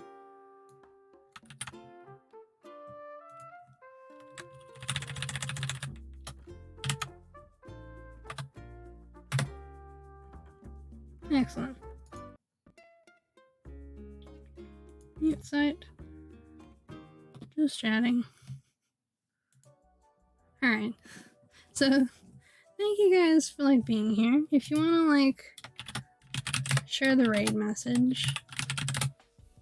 And if you're subbed, you wanna use that. Doubt it. When it comes to the like subbed raid message. But you never know. Regardless, they're another Aussie. And thank you guys for being here, for hanging out with me, for, you know, relaxing as I've like played this game for the past couple hours. Because normally I would have started 2 hours earlier, so I've been going for like 5 hours at that point. But today I still wanted to stream even though I wasn't going to be streaming it for as long as I normally would have. All that aside, thank you guys for being here, supporting me, hanging out with me through this like day. I really appreciate you being here. Really. I never expect anyone to watch me.